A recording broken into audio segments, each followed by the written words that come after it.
Yes, very good afternoon to all of you. আমরা আমাদের certificate কোর্সের প্রায় অন্তিম লগ্নে পৌঁছে গেছি। তো আজকের ক্লাসটা লাইফস্টাইল ম্যানেজমেন্টের উপরে হবে এবং আমরা আজকে যাকে বক্তা হিসেবে পেয়েছি তিনি দীর্ঘদিন ডায়েটিশিয়ান এবং রিনাউন্ড নিউট্রিশনিস্ট হিসেবে কাজ করছেন বিভিন্ন ফিল্ডে।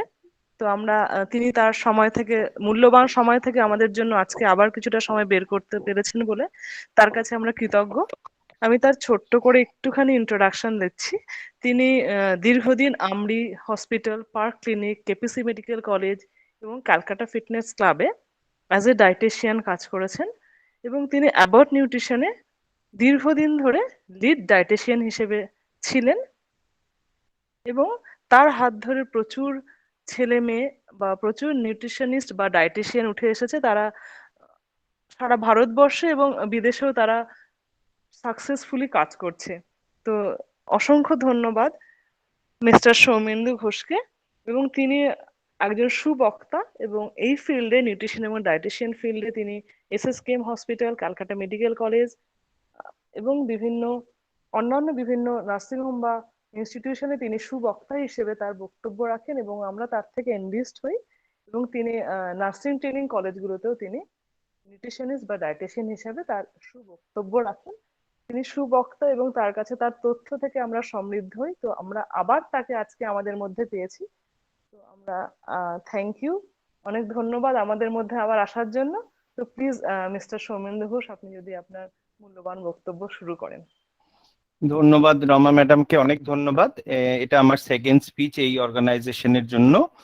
সো আমরা আজকে যে বিষয়টা নিয়ে ডিসকাস করব, হোপফুলি এটা আমাদের লাস্ট টপিক। সো আমি ওভারঅল লাইফস্টাইল ডিসঅর্ডার এবং তার ম্যানেজমেন্ট নিয়ে আমরা আজকে কথা বলবো, যে লাইফস্টাইল ডিসঅর্ডার গুলো কি এবং আমরা কিভাবে ম্যানেজ করব। সো আমরা ডিরেক্টলি প্রেজেন্টেশনে চলে যাই। জাস্ট আমাকে একটু বলতে হবে যে প্রেজেন্টেশনটা ভিজিবল কিনা।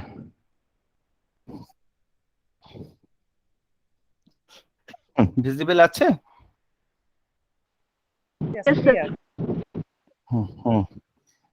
হ্যাঁ, যদি কখনো কোনো জায়গায় ভিজিবল না হয় আমাকে একটু বললে আমি আবার নতুন করে করব।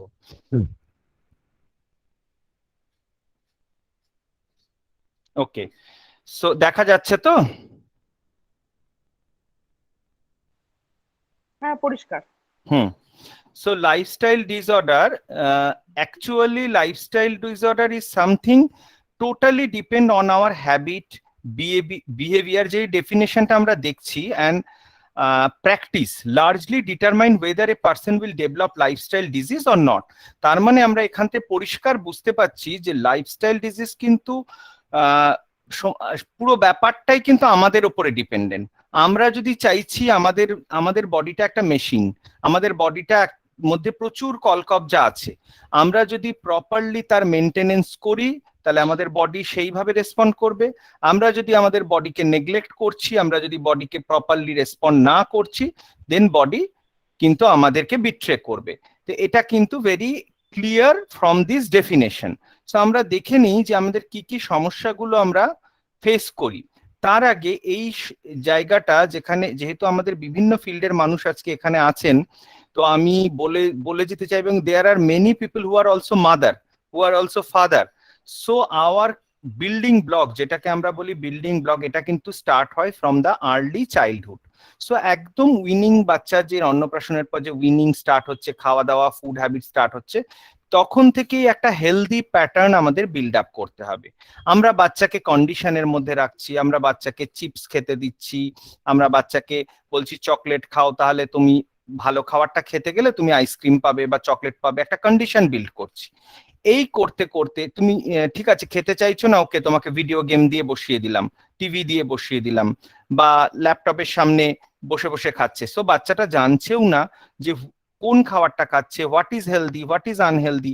এইভাবে করতে করতে কিন্তু বাচ্চাটার মধ্যে ডিফারেন্ট টাইপস অফ ডিজিজ চলে আসছে, খাওয়ার প্রতি অনীহা চলে আসছে, ও শুধু ফাস্ট ফুড জাতীয় ফুডগুলোকে খেতে চাইছে।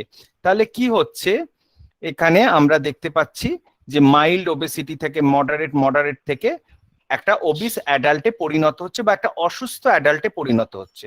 সো আমরা যদি চাইল্ডহুড থেকেই আমাদের বিহেভিয়ার প্যাটার্ন, আমাদের খাওয়া দাওয়ার হ্যাবিট, আমাদের লাইফস্টাইল সমস্ত কিছু এডুকেট করি, এবং বাচ্চারা কাদের দেখে শিখবে? বড়দের দেখে শিখবে। সো বড়রা যদি তাদের সামনে যেভাবে চলবে, ওরা কিন্তু they have a tendency to imitate their parents, their elders, their guardians. So এই জায়গাটা কিন্তু আমাদের খুব ভালো করে লক্ষ্য রাখতে হবে। This is a very sensitive area, এইখানটা দেখতে হবে। তারপরে আমরা চলে যাই, এখানে কি বলছি, ইট মিনস হেলদি যদি কিডস হয়, that means healthy adult.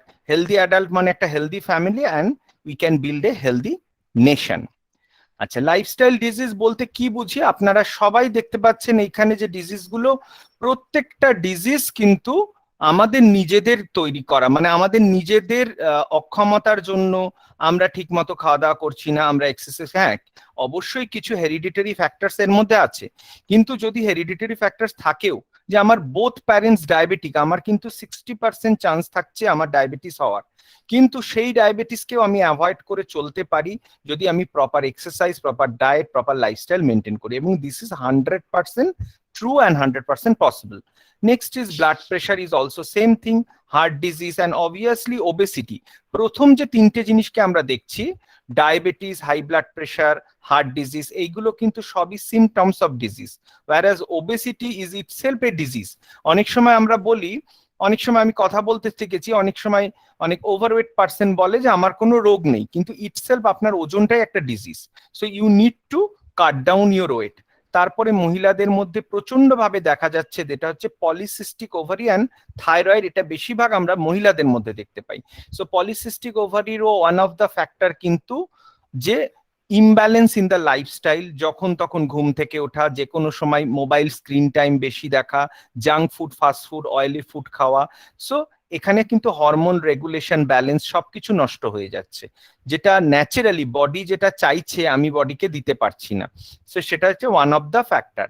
GI, gastrointestinal disease, IBS, gout, যে এই যে এখন হাঁটুতে ব্যথা, পায়ে ব্যথা, কি করে হচ্ছে? ক্যালসিয়াম অ্যাবজর্পশন বডিতে ঠিক মতো হচ্ছে না, ক্যালসিয়াম জাতীয় খাবার খাচ্ছি না, দুধে ভেজাল, milk is one of the good source of calcium, সেই দুধটা আমরা খাবো কি করে? দুধে অনেক রকম ধরনের ভেজাল থাকছে, এবং ক্যালসিয়াম অ্যাবজর্ব হচ্ছে না কারণ আমরা সানলাইটে এক্সপোজড হচ্ছি না। সেই কথাগুলো আমরা একটু পরে বলবো, যে আমরা যে অফিসে বসে কাজ করার জন্য বা ওয়ার্ক ফ্রম হোম বা বাড়িতে স্টুডেন্টরা সবসময় এখন কলেজের থেকে বেশি হয়ে গেছে যে ক্লাসগুলো বাড়ির থেকে হচ্ছে, সেই জন্য কিন্তু ভিটামিন ডি আমরা পাচ্ছি না সানলাইট থেকে, সেইখানে গিয়ে কিন্তু অস্টিওপোরোসিস ডেভেলপ হচ্ছে, stroke, neural disorder, some types of cancer, liver disease, even kidney disease.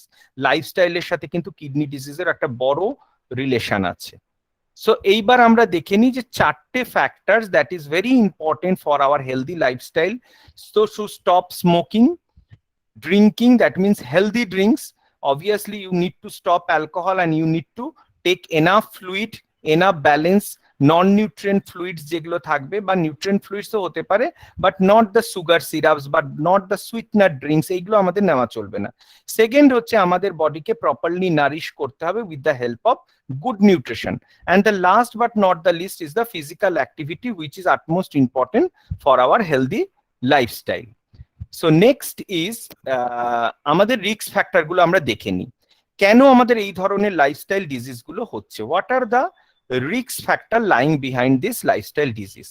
So one is our busy lifestyle, sedentary মানে কি, যারা বসে কাজ করছি, অফিস গোয়ার্স, টিচার্স বা students, this all type of people's R categorised into sedentary worker. So এইখানে আমাদের maximum কাজটা, কায়িক পরিশ্রমটা আমাদের হচ্ছে না। আনহেলদি ফুড হ্যাবিটস, আমাদের বসে থাকার জন্য আমাদের প্রায় পেশেন্ট আমাকে ফোন করছে যে এই লকডাউনে বেশি ওয়েট গেইন করেছি। So obviously it is normal, exercise হচ্ছে না, বার্ন আউট হচ্ছে না, so weight gain will be very much prominent. Another very very important factor, that is stress. Stress কে কিন্তু আমাদের কন্ট্রোল করতেই হবে। স্ট্রেস যদি কন্ট্রোল না করছি, তাহলে এই স্ট্রেস ইনডিউসড কিন্তু ডিফারেন্ট টাইপস অফ ডিজিজের শিকার আমরা হতে পারি। Physical activity already discussed, smoking আমরা তো আগে 4 পিলার্স এর মধ্যে বলেইছি, অ্যান্ড অবভিয়াসলি যেটা আমাদের হাতে অনেকটা কম আছে, যেটাকে আমরাও রিডিউস, এটাও this is also man made, So this is environmental pollution or the chemical exposure. So all these are in our hand. If we try to modify a little bit, একটুও যদি আমরা চেঞ্জ করতে পারি, তাহলে আমরা কিন্তু অনেকটা সুস্থ থাকবো। এরপরে কি দেখা দেখা হচ্ছে, what is healthy behaviour? Healthy behaviour is nothing but the action taken by the individual to maintain, attain or regain good health and to prevent illness. আমি রোগকে প্রতিরোধ করার জন্য যে অ্যাকশনগুলো নিচ্ছি, আমার কলকবজাগুলো মেশিনগুলোকে ভালো রাখার জন্য যেভাবে আমি আমার মেশিনটার জন্য টেক কেয়ার করছি, সেটাকেই বলছে healthy behaviour. Healthy behaviour reflects a person's health believes. So এটাই হচ্ছে আমাদের হেলথ বিলিভস, বিশ্বাস। সো ধরুন আপনার কাছে একটা দামি গাড়ি আছে বা একটা মোটর বাইক আছে, আপনি কিভাবে তার যত্ন করেন? আপনার গাড়িটা একটু স্ক্র্যাচ পড়লে আপনার খুব কষ্ট হয়, আপনার মোটর বাইকটাই ঠিক মতো সার্ভিসিং না হলে, না চললে আপনার মনে হয় যে না এটাকে এবার সার্ভিস করানো দরকার বা এটার মেশিন পত্রগুলোকে চেঞ্জ করা দরকার, বিকজ ভালো করে রাস্তায় যেতে যেতে যখন তখন থেমে যাচ্ছে। সো থেমে গেলে আমরা আবার রিপেয়ার করছি, বা যেহেতু নন লিভিং জিনিস সেহেতু আমরা ডিসকার্ড করে দিচ্ছি যে না এইটা আর চলবে না, এই মেশিনটা শেষ হয়ে গেছে, সো আর চলবে না। কিন্তু human body is not like that. আমাদের প্রিয়জনকে আমরা হারাতে খুব কিন্তু ভয় পাই। সো আমাদের প্রিয়জনের প্লাস নিজের টেক কেয়ার করতে গেলে আমাদের কিন্তু রাইট ফুয়েল দিতে হবে।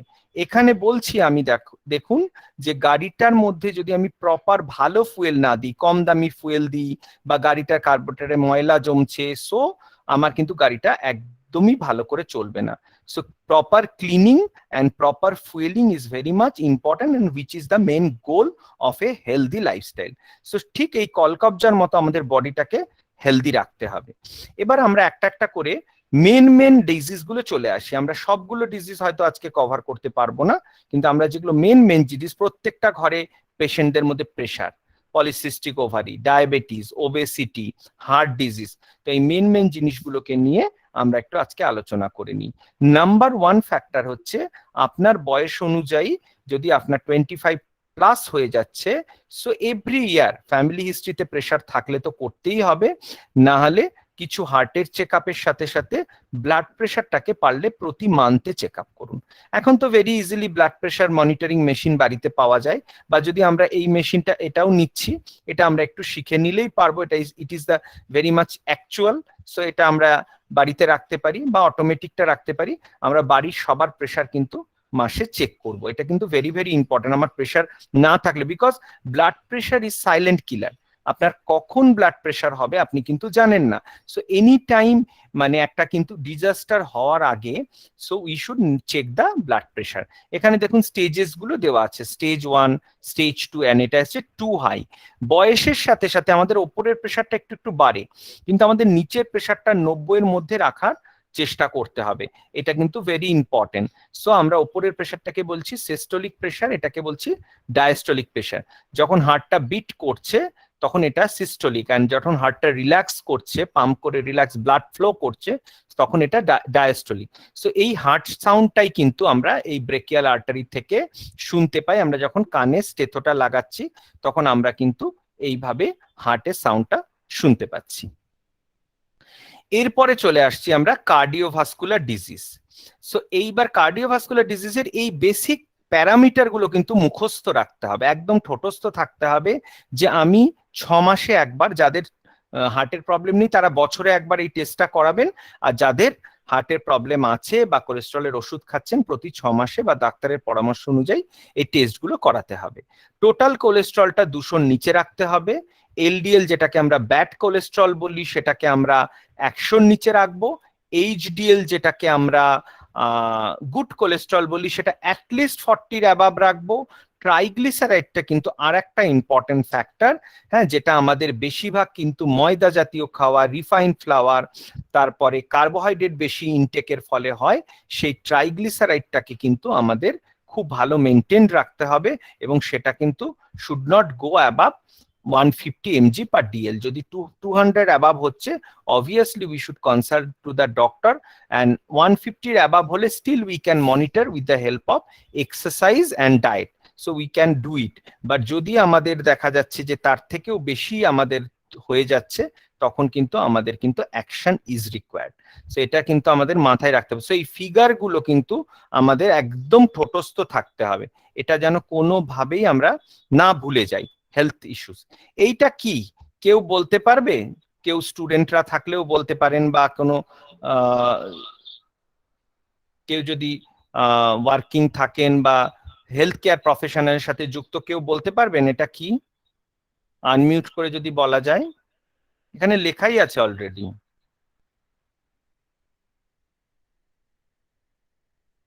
এটা হচ্ছে অ্যাথেরোস্ক্লেরোসিস প্লাগ। প্লাগ মানে কি? এটা হচ্ছে যে কোলেস্ট্রলটা জমেছে, যে ফ্যাটটা আপনি খাচ্ছেন, অতিরিক্ত ফ্যাট যেটা খাচ্ছেন রক্তনালীতে এমন ভাবে থিক হয়ে যাচ্ছে যখন আর রক্তটা পাস করতে পারছে না, ব্লাডটা আর পাস করতে পারছে না। সো প্রায় 3.5 সেন্টিমিটারের মতো একটা প্লাগকে অপারেশন করে বার করা হয়েছে। এই প্লাগটা যদি ওটি না হতো, এই পেশেন্টটা কিন্তু কার্ডিয়াক অ্যারেস্ট হয়ে মারা যেত। সো এটা প্রপার টাইমে ট্রিটমেন্ট হয়েছে তাই। সেই জন্য আমি সবসময় বলি যে আমরা যখন হাত ধুই, আমরা যখন মানে মাংস খাচ্ছি বা বিয়ে বাড়িতে খাচ্ছি, আমরা হাত ধুই, সাবান দিয়ে হাত ধুই, তো হাতের ময়লাটা আমাদের, হাতের তেলটা উঠে যায়। বাট যেটা আমাদের ভেতরে চলে যাচ্ছে, যেটা রক্তনালীতে প্রতি মুহূর্তে জমতে থাকছে, সেই রক্তনালীটা কিন্তু ওখানে কোনো গ্লিসারল নেই যেটাকে ওয়াশ করা যাবে। So it is very dangerous. এটা কিন্তু আমাদেরকে দেখতে হবে যে টেক কেয়ার করতে হবে, প্রপার ডায়েটের থ্রু দিয়ে এটাকে ম্যানেজ করতে হবে। সো পেশেন্টরা কিন্তু এই জিনিসগুলো জানাটা অত্যন্ত আবশ্যক। আমরা যখন এডুকেট করছি পেশেন্টদের যে এটা কতটা একটা ডেঞ্জারাস ফরমেশন হচ্ছে, প্লাক ফরমেশন।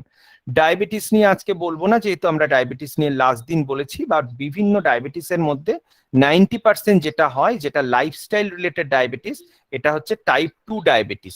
এই টাইপ 2 ডায়াবেটিসটাকে কিন্তু আমাদের মানে অত্যন্ত কেয়ার করতে হবে with the help of diet and exercise and lifestyle management. So without lifestyle management, আপনি যত ওষুধ খান, যত ডোজে ইনসুলিন বাড়ান, আপনার কোনো লাভ নেই। আপনি তো বলেন যে অনেক সময় আমরা গর্ব করে বলি যে আমি 10টা ট্যাবলেট খাচ্ছি, আরেকজন বলছে আমার 12টা ট্যাবলেট খাচ্ছি।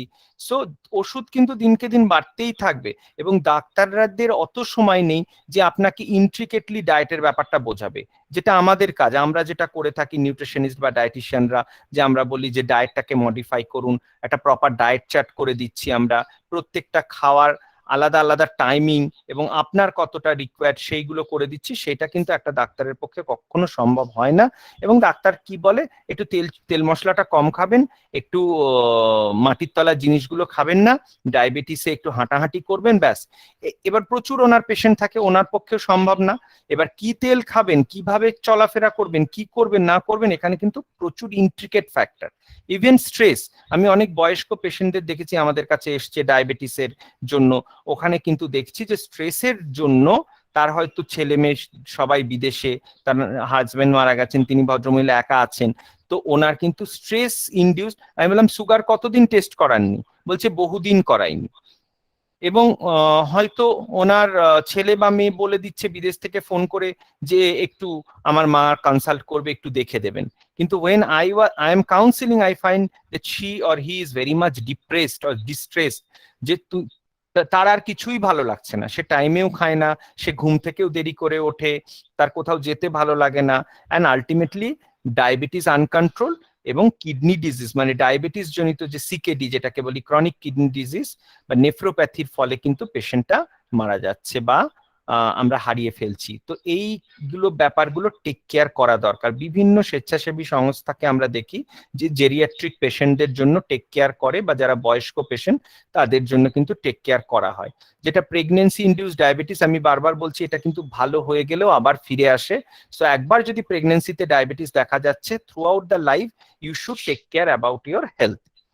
অ্যান্ড এখন তো আমাদের কোভিড এর জন্য ড্রাগ ইনডিউস ডায়াবেটিস হয়েই থাকছে, এবং অনেকের ক্ষেত্রে সেটার ইনসুলিন নিয়েও কমছে না। কিন্তু এটা কিন্তু আমার নিজের পেশেন্টদের মধ্যে আমার দেখা যে আমাদের কোভিড হওয়ার পরে কিন্তু তার আফটার এফেক্ট স্টেরয়েড নেওয়ার ফলে এই ডায়াবেটিসটা হচ্ছে।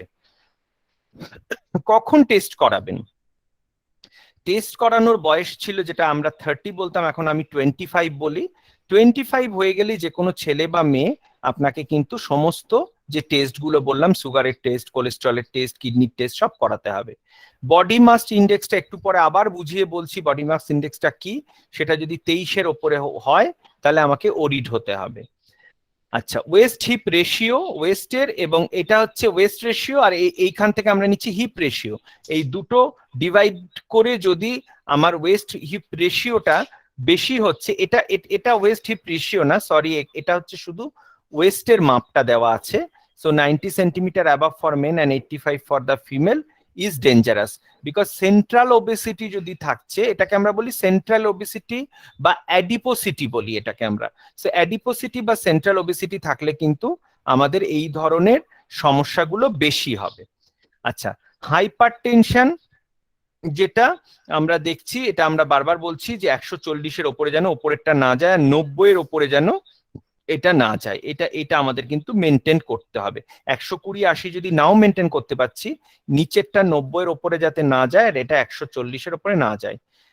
ডিসলিপিডিমিয়া, যেটা কোলেস্ট্রলের লেভেলগুলো একটু আগে বললাম। ইম্পেয়ার্ড গ্লুকোজ টলারেন্স, মানে এখনো আমার ডায়াবেটিস হয়নি কিন্তু ডায়াবেটিসের আগের মুহূর্তে আছি, সেখান থেকে আমাকে সেটাকে কন্ট্রোল করতে হবে। এইবার আমরা চলে যাচ্ছি ডায়াগনস্টিক ক্রাইটেরিয়া। ডাব্লিউএইচও বা ইন্টারন্যাশনাল ডায়াবেটিক ফেডারেশন কি বলছে।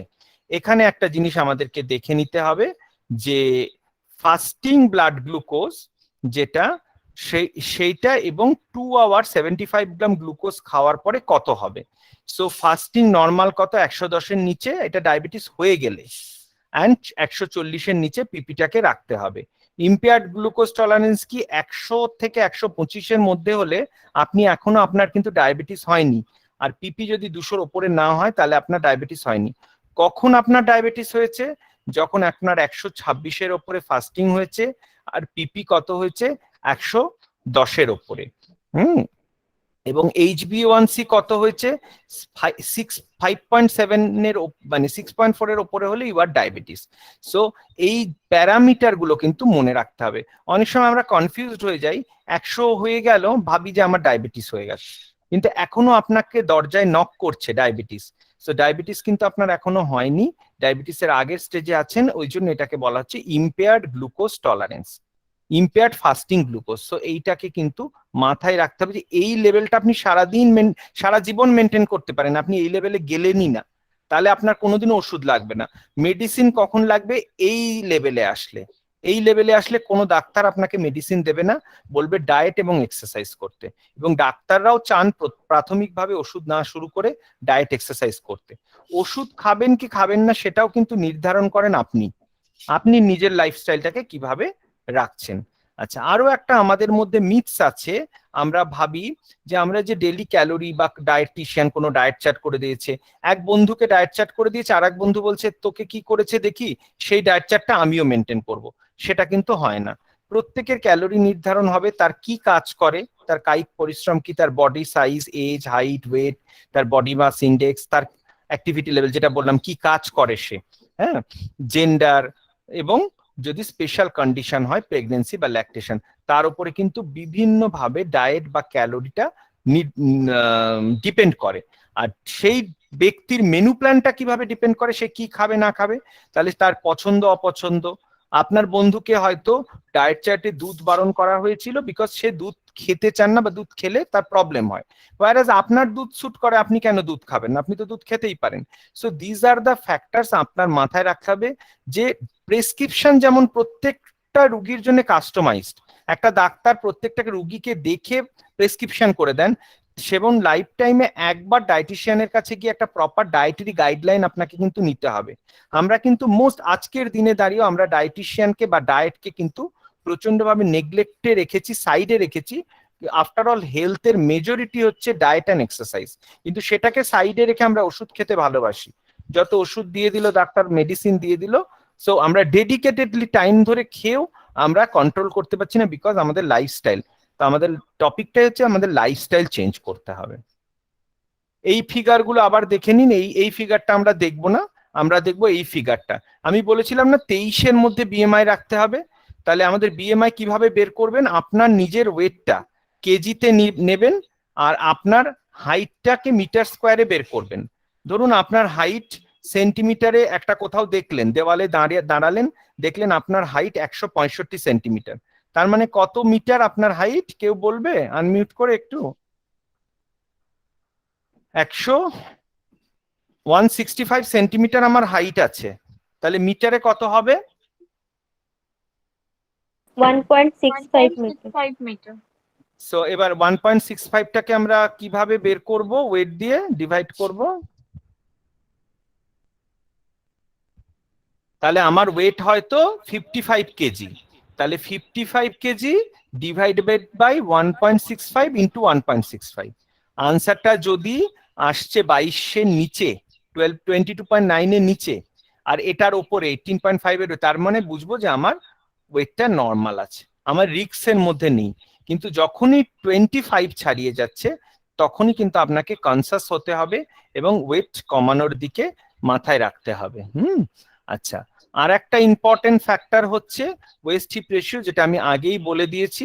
আর ওয়েস্ট রেশিওটা এইটা আরো বেশি পারফেক্ট, যেটা হচ্ছে 35 for men and 32 for female. We need to maintain ইট। এইবার আমরা ডিজিজ গুলো মোটামুটি জানলাম।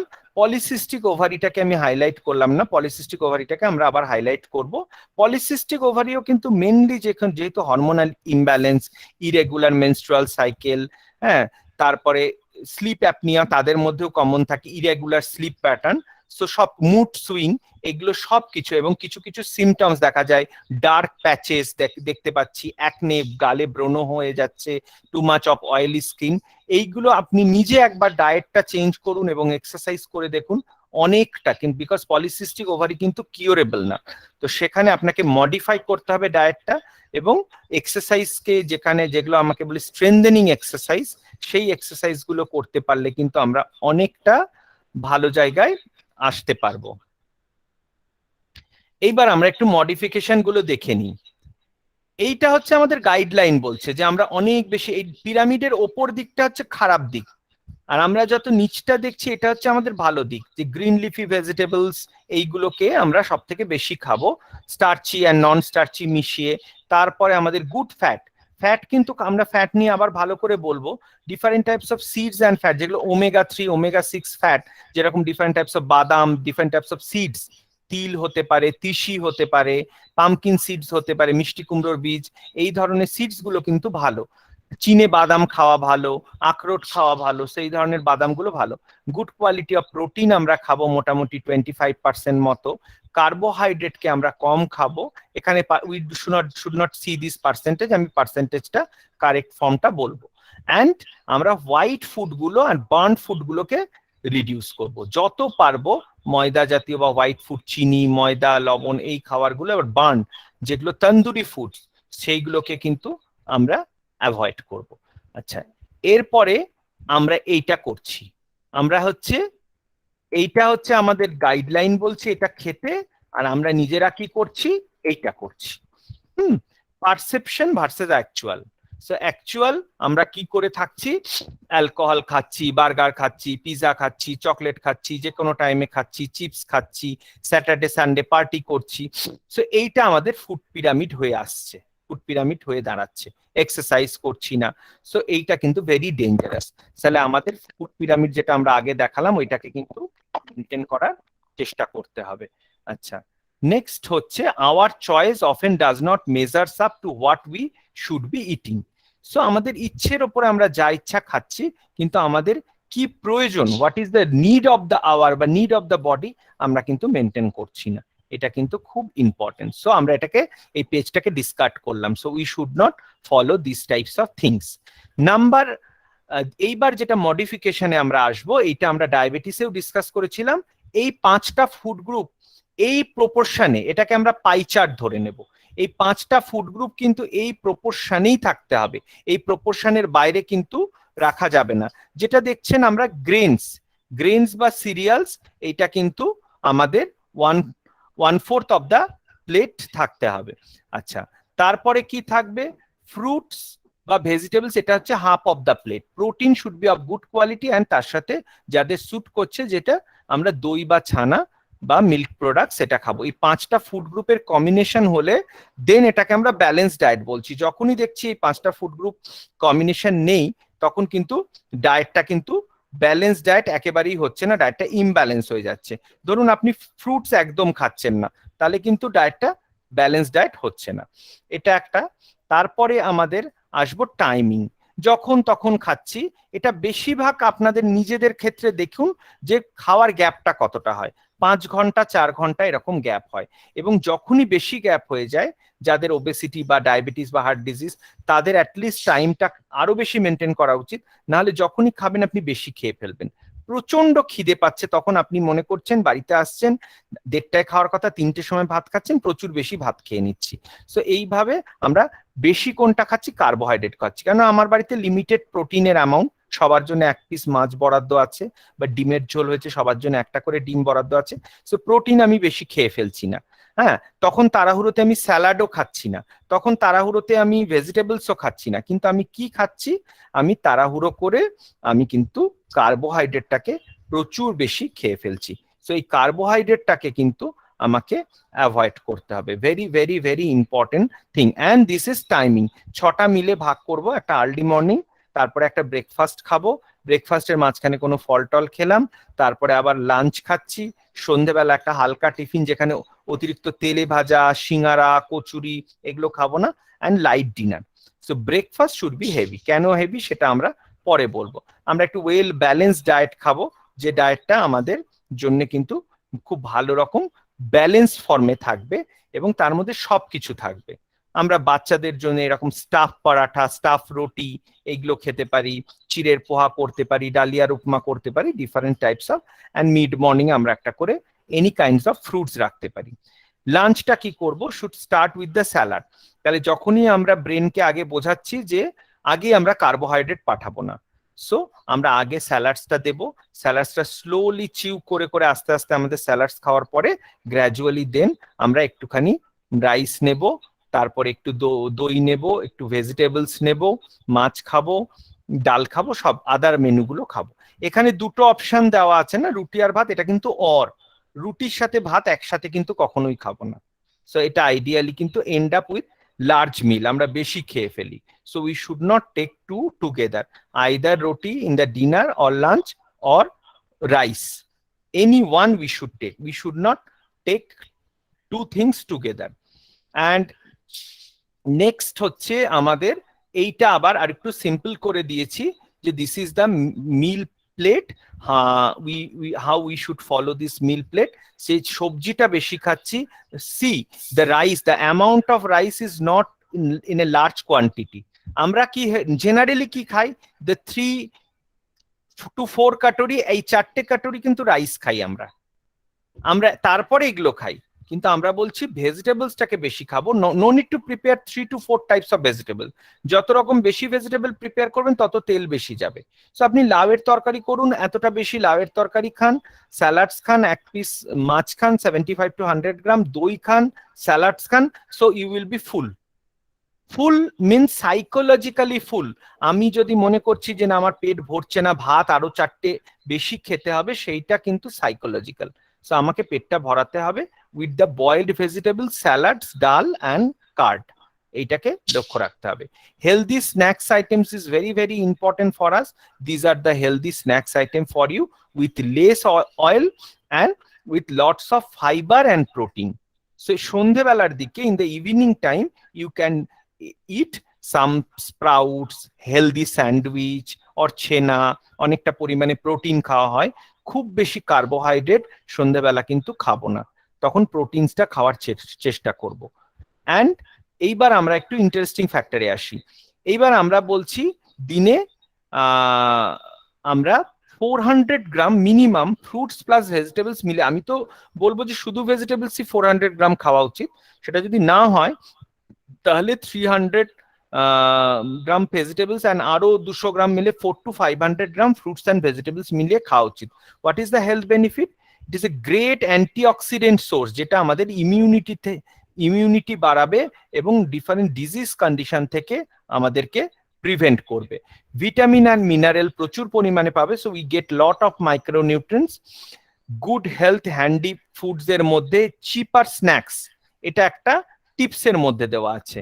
যে আমার খুব খিদে পেয়েছে, এটা কিন্তু আমি আগে ডায়াবেটিসের দিনও বলেছিলাম যে আমার খুব খিদে পেয়েছে, I am feeling very hungry and I am outside in the street side, so what should I do, I can have 1 or 2 banana. তাতে আমার সুগার বিশাল বেড়ে যাবে না, বিকজ আমি অনেকক্ষণ থেকে হাংরি আছি। সো আমি কি করবো, end up with taking some samosa, kachori, rasgulla, or some roll, chowmein, etcetera. So rather to have an ওই বাইরের খাওয়ার like junk food or fast food, you can have this snacks. This snacks is high in carbohydrate, calorie, and lots of minerals. So this is good.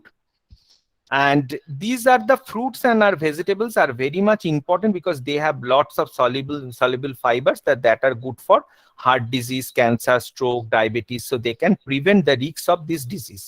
But what counts? The canned food counts. আমি কিন্তু fresh fruits এর কথা বলেছি।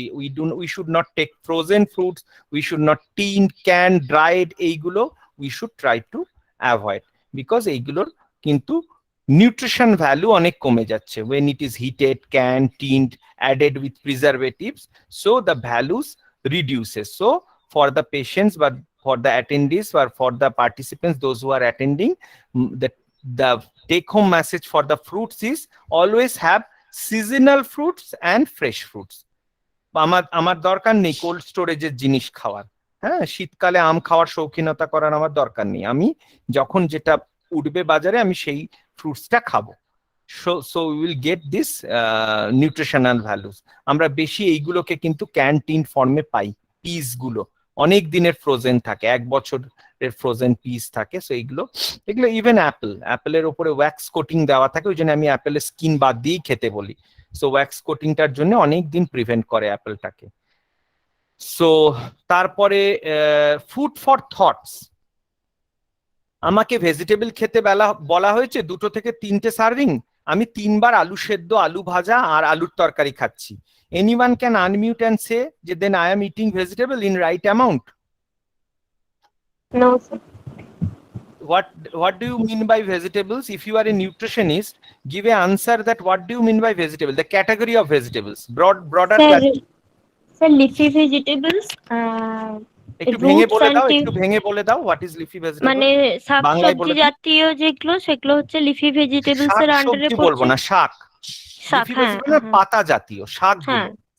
আর roots and tubers এর আন্ডারে পড়ছে আলু, মূলো, এগুলো রুটস এন্ড টিউবার্স এর আন্ডারে। ওল, আলু, মূলো, হ্যাঁ, গাজর, বিট, গাজর, তার হ্যাঁ, মধ্যে এই আলুটা রুটস এন্ড টিউবার্স এর মধ্যে পড়ে গেল। আর হ্যাঁ। আরেকটা গ্রুপ আর আদার্স ভেজিটেবলস হচ্ছে যেগুলো নর্মাল, মানে মানে সবজি পটল, যেগুলো, মানে ঝিঙে, পটল, বেগুন, ঝিঙে, হ্যাঁ, ফুলকপি, ফুলকপি, বাঁধাকপি আদার্স এগুলো। ভেজিটেবলস। তাহলে আলুটা কিন্তু অনলি একটা ক্যাটাগরির মধ্যে পড়ে গেল। এটা কে আনসার দিল? দুতিস্মিতা। হ্যাঁ, সো এইখানে যেটা আমাদের হচ্ছে, আলু হচ্ছে অনলি স্টার্চি ভেজিটেবলস বা লটস অফ কার্বোহাইড্রেট। সো এই জন্য আমি এটাকে ক্যাটাগরি অফ ভেজিটেবলস এর মধ্যে ধরবো না। অবভিয়াসলি এটা একটা ভেজিটেবল, বাট এটা কিন্তু কোনো একটা দেশের স্টেপল ফুডও, এটা কিন্তু পেট ভরাচ্ছে, এটা কিন্তু লটস অফ কার্বোহাইড্রেট।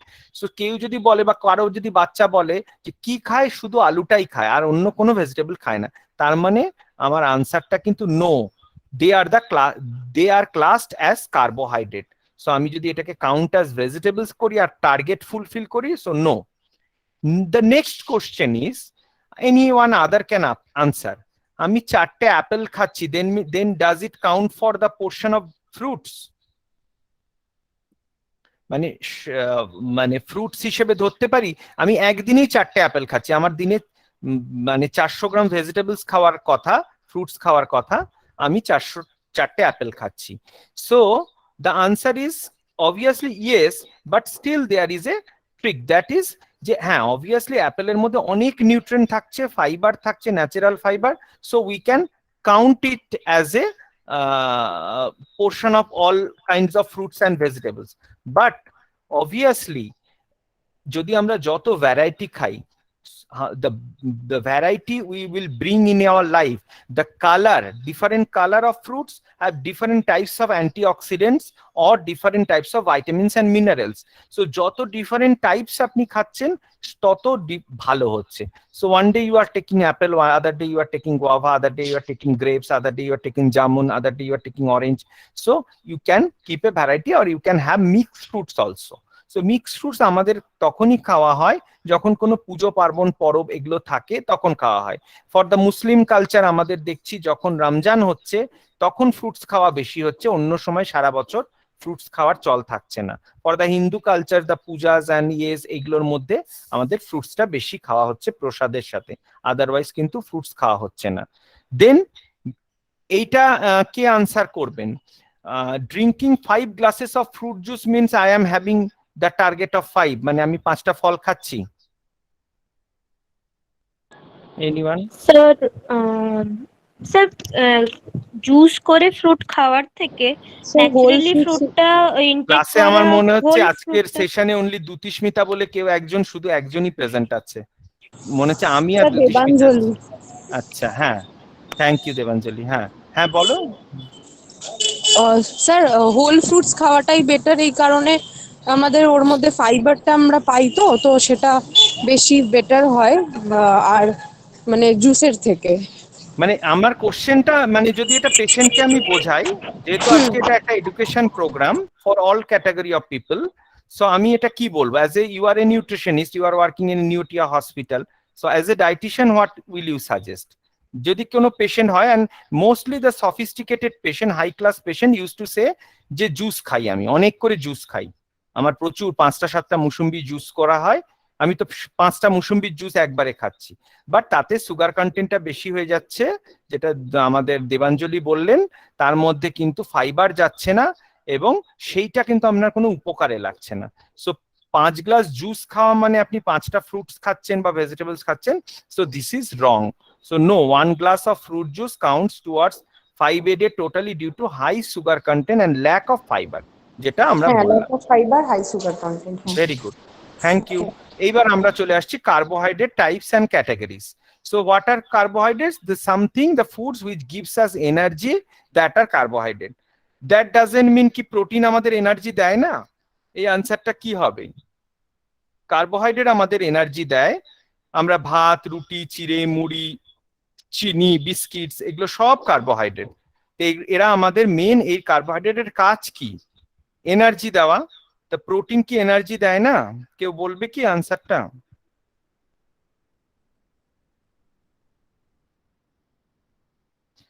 প্রোটিনও আমাদের একই এনার্জি দেয়. হ্যাঁ, হ্যালো স্যার, 1 গ্রামে 4 কিলো ক্যালোরি কার্বোহাইড্রেটও দেয়, প্রোটিনও দেয়. হ্যাঁ একই সেম। এবার আমি যদি উত্তরটা বলি যে আপনি যেটা পারবেন আমি পারবো না, আমি যেটা পারবেন আপনি পারবো না, সেই রকম ব্যাপারটা হয়ে যাচ্ছে. এইবার প্রোটিন যেটা করতে পারবে সেটা কিন্তু আবার কার্বোহাইড্রেট পাবে না. প্রোটিনের ফাংশন কি? Cell repairing, tissue building, muscle building, আমাদের এই যে মাসেল গুলো বিল্ড আপ হচ্ছে, টিস্যু রিপেয়ারিং, এই সব কিছু, ইমিউনিটি, তারপরে রিকভারি, সমস্ত কিছু কিন্তু প্রোটিন করছে. সো প্রোটিনের আরো একটা কাজ আছে, মেজর গুরুদায়িত্ব আছে তার. সেই গুরুদায়িত্ব থেকে তাকে যদি আমি এনার্জি দিতে বলি, কার্বোহাইড্রেটের কাজটা করতে বলি, তাহলে ওটাকে আমরা কি বলি? Protein sparing action. তখন কিন্তু আমাদের বডির জন্য সেটা ক্ষতিকারক দিক হয়ে যায়.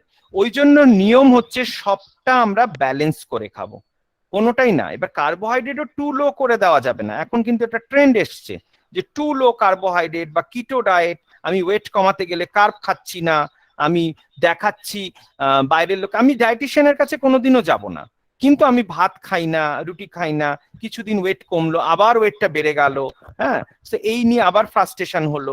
সো এই জন্যই আমরা বলছি যে আপনি নিজেকে প্রপারলি গাইড করুন. যেগুলো সিম্পল কার্বোহাইড্রেট সেগুলো কোনগুলো? যে সুগার বা দুধের মধ্যে যেটা আছে ল্যাকটোজ, বা ময়দা বা পাস্তা বা মুড়ি, sugar syrup, fruit juice, glucose, এইগুলো হচ্ছে সমস্ত কিন্তু সিম্পল সুগার. আর কমপ্লেক্স সুগার কি? আটার মধ্যে যেটা আছে ডালিয়া, হোল হুইট ফ্লাওয়ার, মানে ভুসি শুদ্ধ আটা, ওটস, রাগি, বাজরা, কাউন যেটাকে আমরা বলি, কুইনাও, এটা কিন্তু খুবই ভালো, হাই প্রোটিন হাই ফাইবার. হ্যাঁ, good source of calcium, iron, vitamin B complex কিন্তু প্রচুর পরিমাণে থাকছে। তাহলে আমরা এইটাকে চুজ না করে সিম্পল কার্বোহাইড্রেটকে কমাবো, চুজ করবো না মানে খুব কম খাবো, এই জিনিসগুলো আমরা কম খাবো। হ্যাঁ, যে পাস্তা, নুডলস, চাউমিন, ময়দা এইগুলোকে কম খাবো, আর আমরা কিন্তু কমপ্লেক্স কার্বোহাইড্রেটটা বেশি খাবো। এবার যদি বাঙালি রাইস কি বলবো, তাহলে রাইসের পোর্শন আমরা দিনে একবার খাবো, কম খাবো। অন্য যে মিলগুলো আছে ব্রেকফাস্ট বা ডিনারে, আমরা এইগুলো ঘুরিয়ে ফিরিয়ে খাওয়ার চেষ্টা করব, then it will be very much healthy and good for you. আচ্ছা, 50% যদি আমি কার্ব খাবো, তার 33% কিন্তু স্টার্চি কার্বস গুলো আমরা খাবো। Our body stores unused carbohydrate in the liver. আমরা যখনই বেশি কার্বোহাইড্রেট খাচ্ছি, সেই কার্বোহাইড্রেটটা কিন্তু ফ্যাটে পরিণত হচ্ছে এবং এই স্টোরড অ্যাজ ফ্যাট। ওয়ারাজ আমি যদি লো কার্বোহাইড্রেট ডায়েট খাচ্ছি, তাহলে কিন্তু আমার উইকনেস হবে, পোর কনসেন্ট্রেশন হবে, এবং ব্রেনের হচ্ছে ফুয়েল হচ্ছে কার্বোহাইড্রেট। ব্রেন কি, ওই জন্য আমরা বলি ব্রেকফাস্ট বেশি, তখন ব্রেনটাকে অ্যালার্ট করার জন্য, স্পেশালি বাচ্চাদের জন্য কার্বোহাইড্রেট প্রোটিন কম্বিনেশনে ব্রেকফাস্ট দিতে হবে। অ্যান্ড ফাইবার না গেলে আমাদের কিন্তু বাউল প্রবলেম, কনস্টিপেশন এগুলো হতে থাকবে। আচ্ছা, আর carbohydrates fattening gram, that is carbohydrate content 1 gram.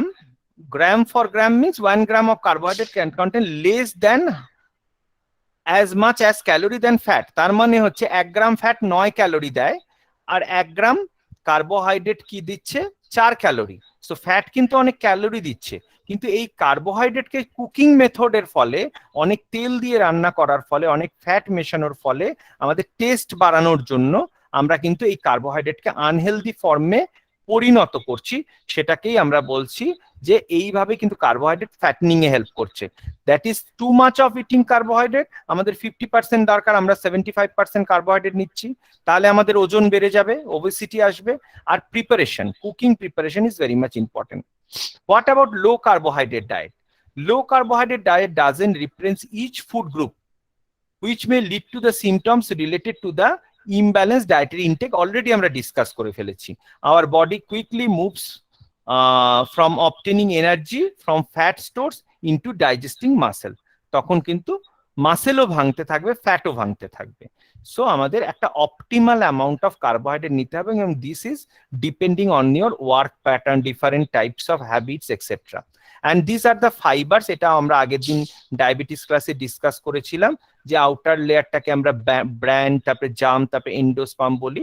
So যত বেশি আমরা আউটার লেয়ারটা থাকবে, তত বেশি আমাদের জন্য কিন্তু ভালো। Survey shows 90% of the adult does not consume enough soluble and non-insoluble fiber to prevent constipation, lower cholesterol and encourage healthy gut bacteria. So এটা কিন্তু আমরা দেখে থাকি যে আমরা ফাইবার কিন্তু whatever is required for our body, we are not taking enough carbohydrate. So এটার জন্য কি হতে পারে, ডায়াবেটিসের রিস্ক বাড়তে পারে, different types of other health problems গুলো হতে পারে। সো এইগুলো হচ্ছে ideal carbohydrate from you. This is the repetition of the first সেই স্লাইডটা। এই কার্বোহাইড্রেট গুলো আমরা খাবো, কার্বোহাইড্রেট খাবো, কিন্তু এইগুলো বেশি খাবো। এবার আমরা প্রোটিনে চলে আসি। প্রোটিনও কিন্তু কোয়ালিটি ম্যাটার্স দ্যান কোয়ান্টিটি।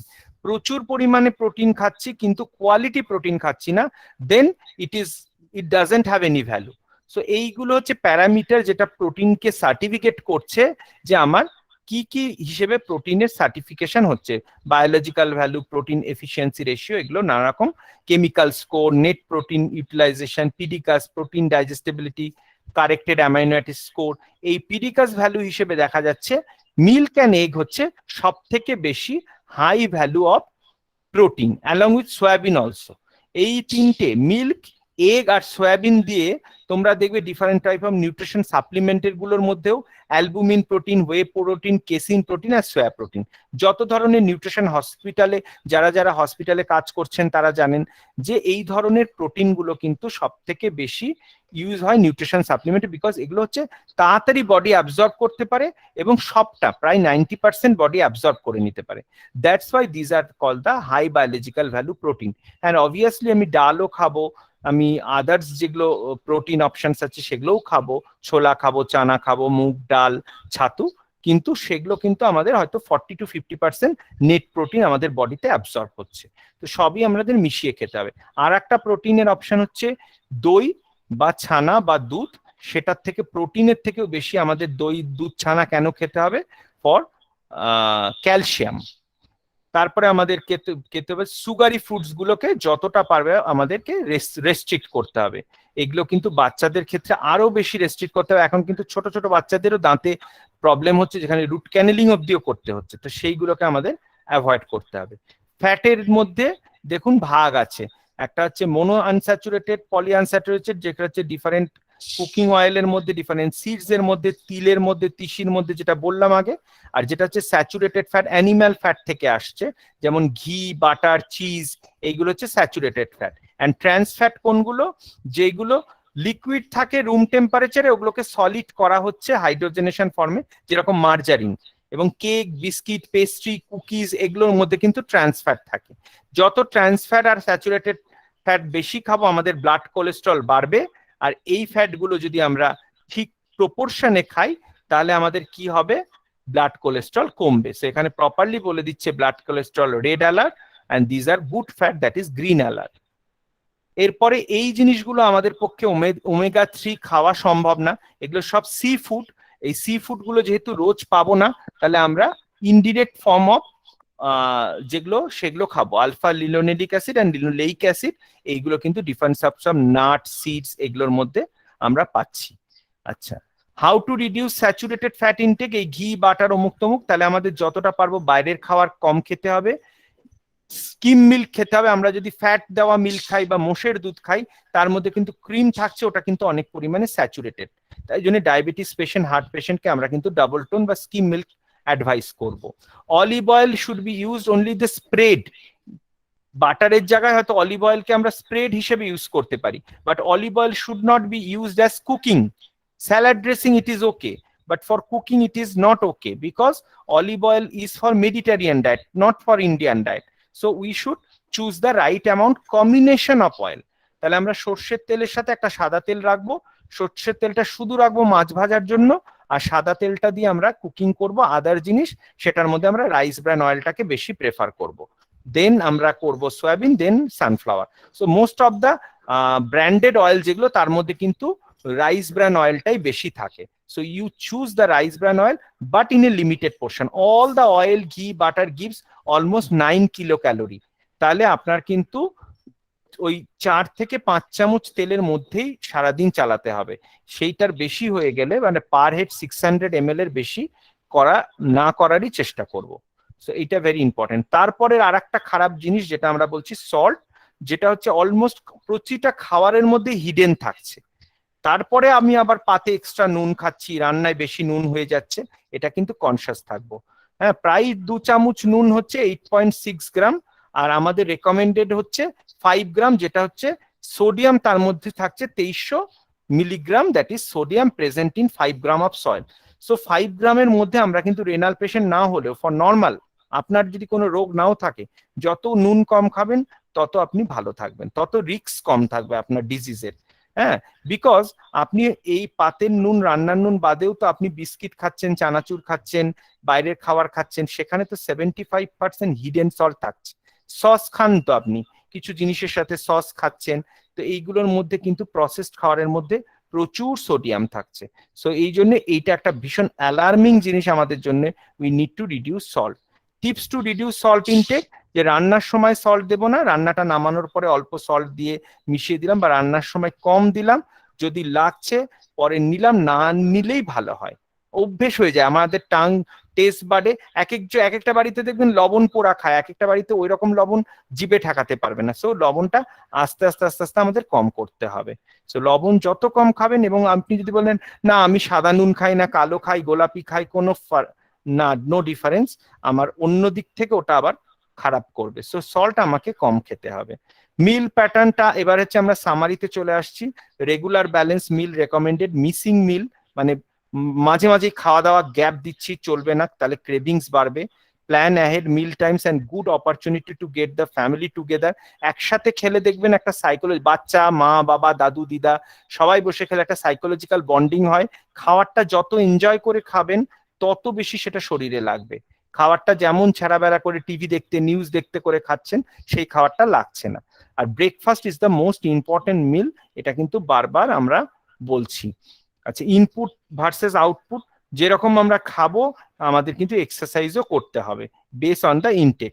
আর একটা ইম্পর্টেন্ট হেলদি টিপস কিন্তু আমাদের যা কমার্শিয়াল খাবার খাবো আমাদের কিন্তু এই লেবেলিং গুলো চেক করতে হবে। এটা কিন্তু পেশেন্ট এডুকেশনের একটা ইম্পর্টেন্ট পার্ট, যে আমরা যতই ডায়েট চার্ট করে দিই যা দিই আমরা কিন্তু বলে দেবো যা কমার্শিয়াল খাবার খাবেন লেবেলিং এ কি কি চেক করবেন, যে লো ফ্যাট কিনা, লো সল্ট কিনা, ট্রান্স ফ্যাট জিরো কিনা, ক্যালোরি কি আছে, ওটার মধ্যে কি কি ইনগ্রেডিয়েন্ট মিক্সড আছে, এইগুলো কিন্তু major factor you need to check in the nutrition leveling.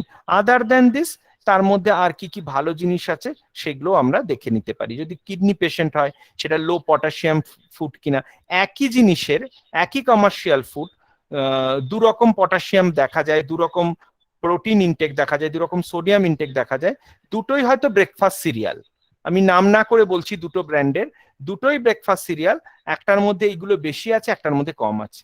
So when you are going to supermarket it is a very good যে আমরা যখন রিলায়েন্স, বিগ বাজার এইগুলোতে যাই সেখানে কিন্তু আমাদের কিন্তু এইটা একটা বড় হেল্প হয় যে আমরা কিন্তু অনেক কিছু দেখে দেখে নিতে পারি। কিন্তু আমরা জেনারেল পাবলিক কি করি, দেখে দেখে নিই না, আমরা শুধু দাম কম কোনটার দেখি আর আমরা এক্সপায়ারি ডেটটা দেখে বিলিং কাউন্টারে চলে যাই। হ্যাঁ, এরপরে হচ্ছে আমাদের eating problem at work place, এই একই জিনিসগুলো রিপিট করা আছে, এইগুলো আমাদের একটু দেখে নিতে হবে। ভেরি ভেরি ইম্পর্টেন্ট যে স্টার্ভিং করা চলবে না। ইটিং এইখানে বেশি আমরা কি করি, টি কফি গুলো বেশি খাই, আমাদের মিটিং এর মাঝখানে মাঝখানে আমরা প্রচুর চা চিনি দিয়ে খেয়ে ফেলি। So this is very bad. And in the work place what are the bad thing, that is এইগুলোর জন্য ওবেসিটি বাড়ছে, ডায়াবেটিস বাড়ছে, মুড সুইং, অ্যাংজাইটি, স্ট্রেস তো থাকবেই কাজের জায়গায়। হ্যাঁ, সো এইগুলোর জন্য আমাদেরকে করতে হবে একটা হেলদি লাইফস্টাইল। এবং এখানে দেখুন যেভাবে আমরা খাবো আমাদের বডিটা সেরকম হবে। ব্রেকফাস্ট বেশি খাবো, লাঞ্চ তার থেকে কম খাবো, ডিনার আরো কম খাবো। উল্টোটা যদি করছি, আমরা যেটা ডিনারে প্রচুর খাই, সারাদিন অফিসের পরে ভাবি এসে ডিনারটাকে বেশ হেভি করে খাবো, তাহলে ফিগারটা কিন্তু এরকম দাঁড়াবে। আমাদের কিন্তু এরকম দরকার, এটা আমরা দেখে নিই। এই টিপস গুলো আগের দিন দিয়েছিলাম, ওই জন্য আর রিপিট করছি না। যে যখন অফিসে টেবিলে কাজ নেই বা আমরা ওয়ার্ক ফ্রম হোম বা স্টুডেন্টদের জন্য বলছি, মাঝে মাঝে উঠে হাঁটা চলা করো। যেহেতু মোবাইল থেকেই ক্লাসগুলো অ্যাটেন্ড করছো, সো উঠে উঠে হাঁটা চলা করো। গিয়ে জল আনো, জলের বোতল পাশে রেখে দেবে না, জল তেষ্টা পাবে যাবে ফিল্টার থেকে জল ভরবে, গ্লাসে করে জল নিয়ে খাবে। হাঁটাও হলো, জলটা প্রপার অ্যামাউন্টেও খাওয়া হলো। ক্লাস করতে করতে একটুখানি জল চুমুক দিয়ে এক ঢোক খেয়ে নিলাম। সারাদিনে হিসেব করে দেখো মেয়েরা এক বোতল জলও পুরো খাচ্ছ না, সেটা কিন্তু একটা বড় ফ্যাক্টর হয়ে দাঁড়াচ্ছে। লিফটের জায়গায় স্টেয়ার কেস ইউজ করব, এটা আমি আগের দিনও বলেছিলাম যে কোল্ড ড্রিঙ্ক যত গরমকালে আমাদের তেষ্টা বাড়ে, সো থার্স্টকে কুইঞ্চ করার জন্য আমরা ডাবের জল খেতে পারি, বা দরকার হলে সেরকম ভালো হাইজিন জায়গায় ফলের রস, দইয়ের ঘোলও খেতে পারি, বাট নট কোল্ড ড্রিঙ্কস বা সফট ড্রিঙ্কস, বা স্পেশালি যেগুলো হচ্ছে জিরো ক্যালোরি, ওইগুলো আরো খারাপ আমাদের জন্য, আরো বডিকে ডিহাইড্রেটেড করছে। হেলদি অপশনস গুলো রাখবো। এখানে দেখো একই ফুডের হেলদি অপশন হয়, আনহেলদি অপশন হয়। যেমন সিরিয়াল পালসেস এর মধ্যে প্লেন রুটি, প্লেন ভাত, ধোসা, উপমা, এগুলো হচ্ছে ওই একই চাল দিয়ে গম দিয়ে পরাঠা হচ্ছে, নান হচ্ছে, বিরিয়ানি হচ্ছে, পোলাও হচ্ছে, কুলচা বিশাল তেল থাকে এর মধ্যে, বড়া। সো এইরকম ভেজিটেবলস এরও, প্রোটিনের, মিল্কের, সবগুলোরই গুড অপশন আছে, আবার ব্যাড অপশন আছে। আমাকে রাইট অপশন চুজ করে খেতে হবে। এক্সারসাইজ না সময় থাকলে সিঁড়ি ইউজ করতে হবে। এই যে স্ট্রেচিংটা খুব ইম্পর্টেন্ট, আমরা বসে বসে স্ট্রেচিং করব, হ্যাঁ, হাঁটুর এক্সারসাইজ গুলো করবো। সানলাইটে এক্সপোজ হব আধ ঘন্টা, সেই সানলাইটে এক্সপোজ টাইমটা হচ্ছে 10:30 to 3 PM এর মধ্যে। এই ফুডগুলোকে আমরা অ্যাভয়েড করব because of low nutrition and empty calories. এর মধ্যে শুধু ক্যালোরি ছাড়া আর কিছুই নেই, কোনো প্রোটিন নেই, ভিটামিন নেই, কিচ্ছু নেই, শুধু হাই ক্যালোরি ফুডস গুলোকে আমরা অ্যাভয়েড করে আমরা হোয়াইট ফুডস গুলোকে অ্যাভয়েড করবো। এটা অলরেডি আগের দিনের স্লাইডস। আচ্ছা, এই জিনিসগুলো আমাদের লাঞ্চ বক্সের মধ্যে বেশি রাখবো, অ্যান্ড এই জিনিসগুলো আমরা রোড সাইডে খাওয়ার চেষ্টা করব। এগুলো ভেরি ইম্পর্টেন্ট। অ্যান্ড ডেস্কের মধ্যে রাখলে এই ফুডস গুলোকে আমরা হাই ফাইবার বিস্কিটস রাখতে পারি, কিছু ফ্লেক্স রাখতে পারি, কিছু বাদাম রাখতে পারি। আমরা লাঞ্চ বক্সে সেদ্ধ ডিম, শসা, হ্যাঁ, গ্রিন টি খেলাম মাঝে মধ্যে অফিসের মধ্যে, এই জিনিসগুলো রাস্তায় থাকলে খাবো। আমাদের যদি ডায়াবেটিক পেশেন্ট হয়, তোমরা কিন্তু এগুলো ডায়াবেটিক পেশেন্টকে গাইড করতে পারো, রাস্তায় থাকলে এইগুলো খেতে পারে। হ্যাঁ, এটা হচ্ছে ড্রাই ভেল, মানে শুকনো মুড়ি একটু ছোলা দিয়ে, যেটা আমরা ঝালমুড়ি প্রচুর তেল, লঙ্কার আচার, অমুক তেলের আচারের তেল এসব খাবো না, আমরা কাস্টমাইজড করে নেব মুড়িওয়ালাকে বলে। হ্যাঁ, সেটা করলে আরো ভালো হয়। এইগুলো এই একই মিটিং স্ন্যাক্স কি কি থাকবে আর কি কি ইনস্টেড ইউ ট্রাই করতে পারো, কোনগুলো লিমিট করব, এই পিজা বার্গার আমরা মিটিং থাকলে, আমি নিজে কর্পোরেটে কাজ করেছি বলেই বলছি, আমার দীর্ঘ 13 বছর 14 বছরে যখনই মিটিং হতো, আমরা কখনো খুব কম, আমরা পরের দিকে ডায়েটিশিয়ানদের জন্য আমরা ভাত ডাল তরকারি এগুলো আনাতাম হোটেল থেকে, কিন্তু লাঞ্চে কিন্তু এইগুলোই বেশি আসে।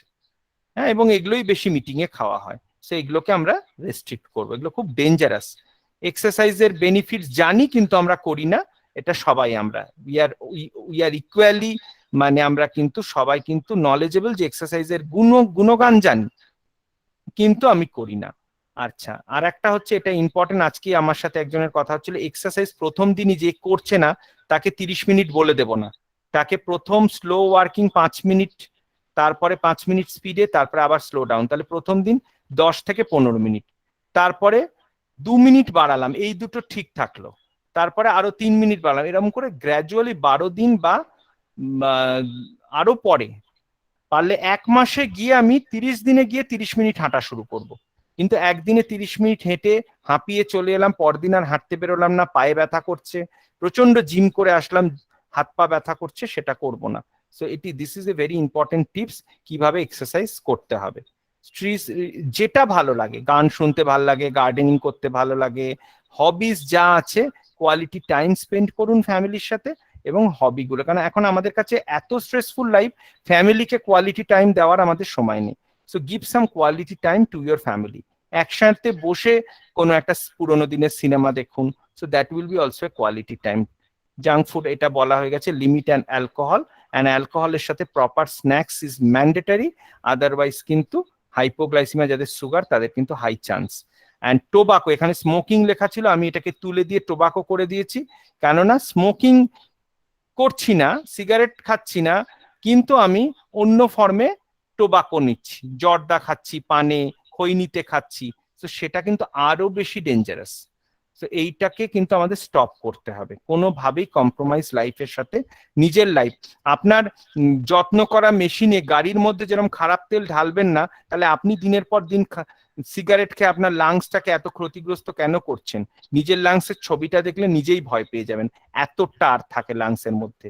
কেন, আমি অ্যানাটমি করেছি, আমি দেখেছি যে সিগারেট খাওয়া বডিদের কি অবস্থা হয়, এবং পোস্টমর্টেমের বডিতে যেগুলো মানে সিগারেট খাওয়া লাংসের কি সাংঘাতিক বাজে এফেক্ট হয়, দেখলে নিজেরা তখন আর ইচ্ছে করবে না যে এত বছর ধরে কেন আমি নিজের বডিটাকে নষ্ট করলাম।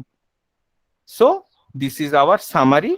এনিহাউ আমাদেরকে হেলদি লাইফ লিড করতে হবে, লাইফস্টাইল মডিফাই করতে হবে, গুড ইটিং প্যাটার্ন আনতে হবে, drink moderately, that is drink means alcohol drink, and try to stop smoking. So thank you so much for your patient hearing. If you have any question, we can take the question right now.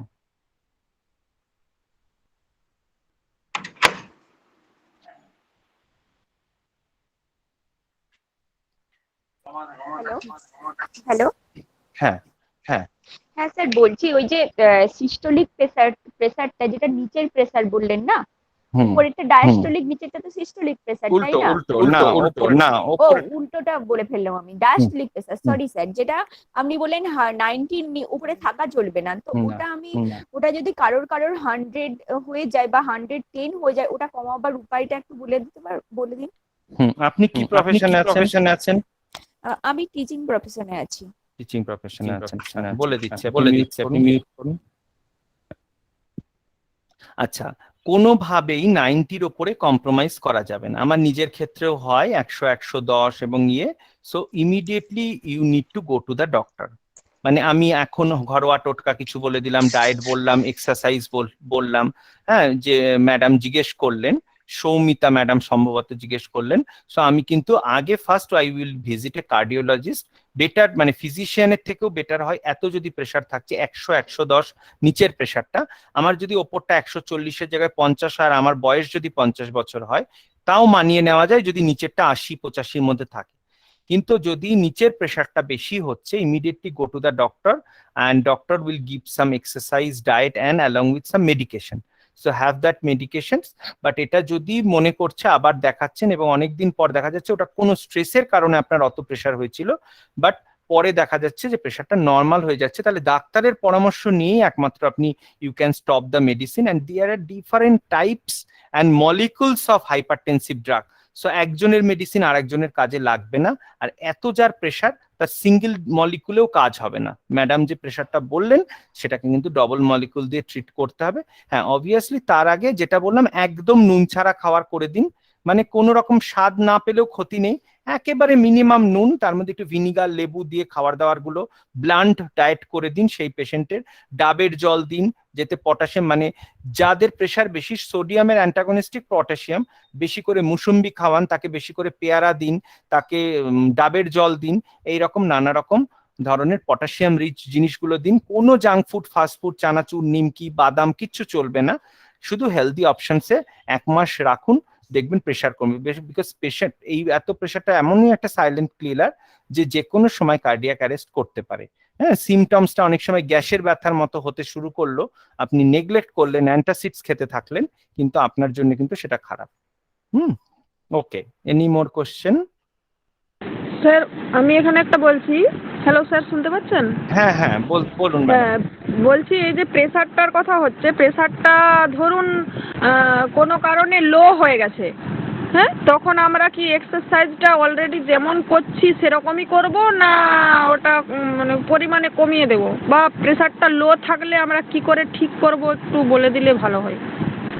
প্রেশারটা লো থাকলে good source of sodium, আর তার সাথে সাথে আমাদের অনেক সবজির মধ্যে বা ডিম সেদ্ধ, আমরা অনেক সময় বলি যে ডিম সেদ্ধও খাওয়ার জন্য।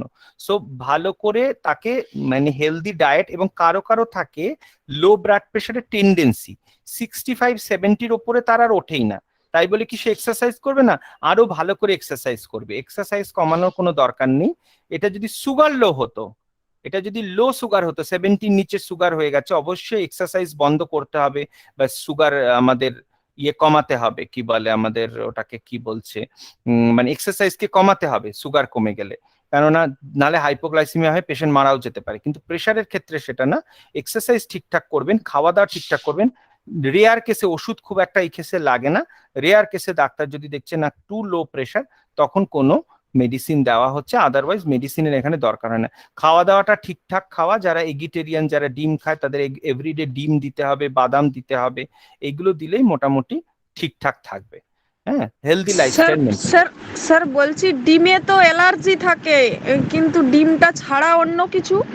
ডিম দেবেন না, বাদাম খেতে পারে, দুধ খেতে পারে, ছানা খেতে পারে, হেলদি জিনিসগুলো সবকিছুই খাবে, ফল টল সবকিছু, সব জিনিস খেতে পারে। তো সেখানে যেখানে যেটার মধ্যে অ্যালার্জি আছে সেটা অ্যাভয়েড করবে, হয়ে গেল। হ্যাঁ, কিন্তু এক্সারসাইজ তার জন্য কমানোর দরকার নেই। আর দেখতে হবে খুব আন্ডার ওয়েট কিনা, যদি ওয়েট কম না থাকে তাহলে ঠিকঠাক এক্সারসাইজ করতে পারবে। টাইমলি কিন্তু খুব খাবারটা দিতে হবে, 3 ঘন্টা পর পর ওকে একটা করে মিল দিতে হবে, কোনো ভাবে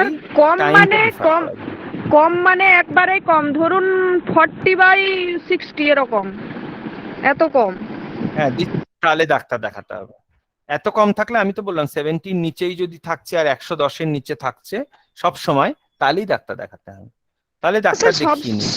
সব সময় নয়, কিছু আমারই বলছি তো আপনার নিজের হ্যাঁ, মানে সব সময় নয়, কিছু সময় হয় এটা, কিছু সময়। আপনি কি কাজের মধ্যে আছেন? কি কাজের মধ্যে? আপনি কি হাউসওয়াইফ না কোনো কাজের মধ্যে? টিচিং এ আছেন।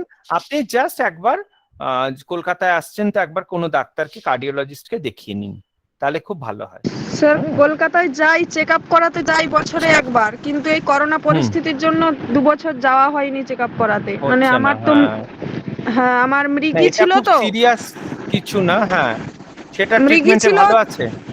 সেটা হ্যাঁ ভালো চেক হয়েছে আপ এখন? ট্রিটমেন্টে, হ্যাঁ হ্যাঁ স্যার, এটা আজ 22 বছর, 22-24 বছর যাই হোক বন্ধ আছে। তাহলে তো অনেকই ভালো আছেন আপনি এখন।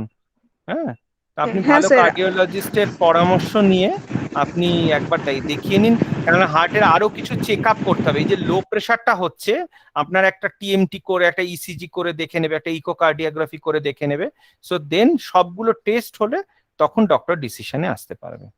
তারপর স্যার সমস্যা থাইরয়েড আছে, এই জন্য আরো বেশি সমস্যা কত হচ্ছে। পাওয়ারের ওষুধ খান, 75 না 100?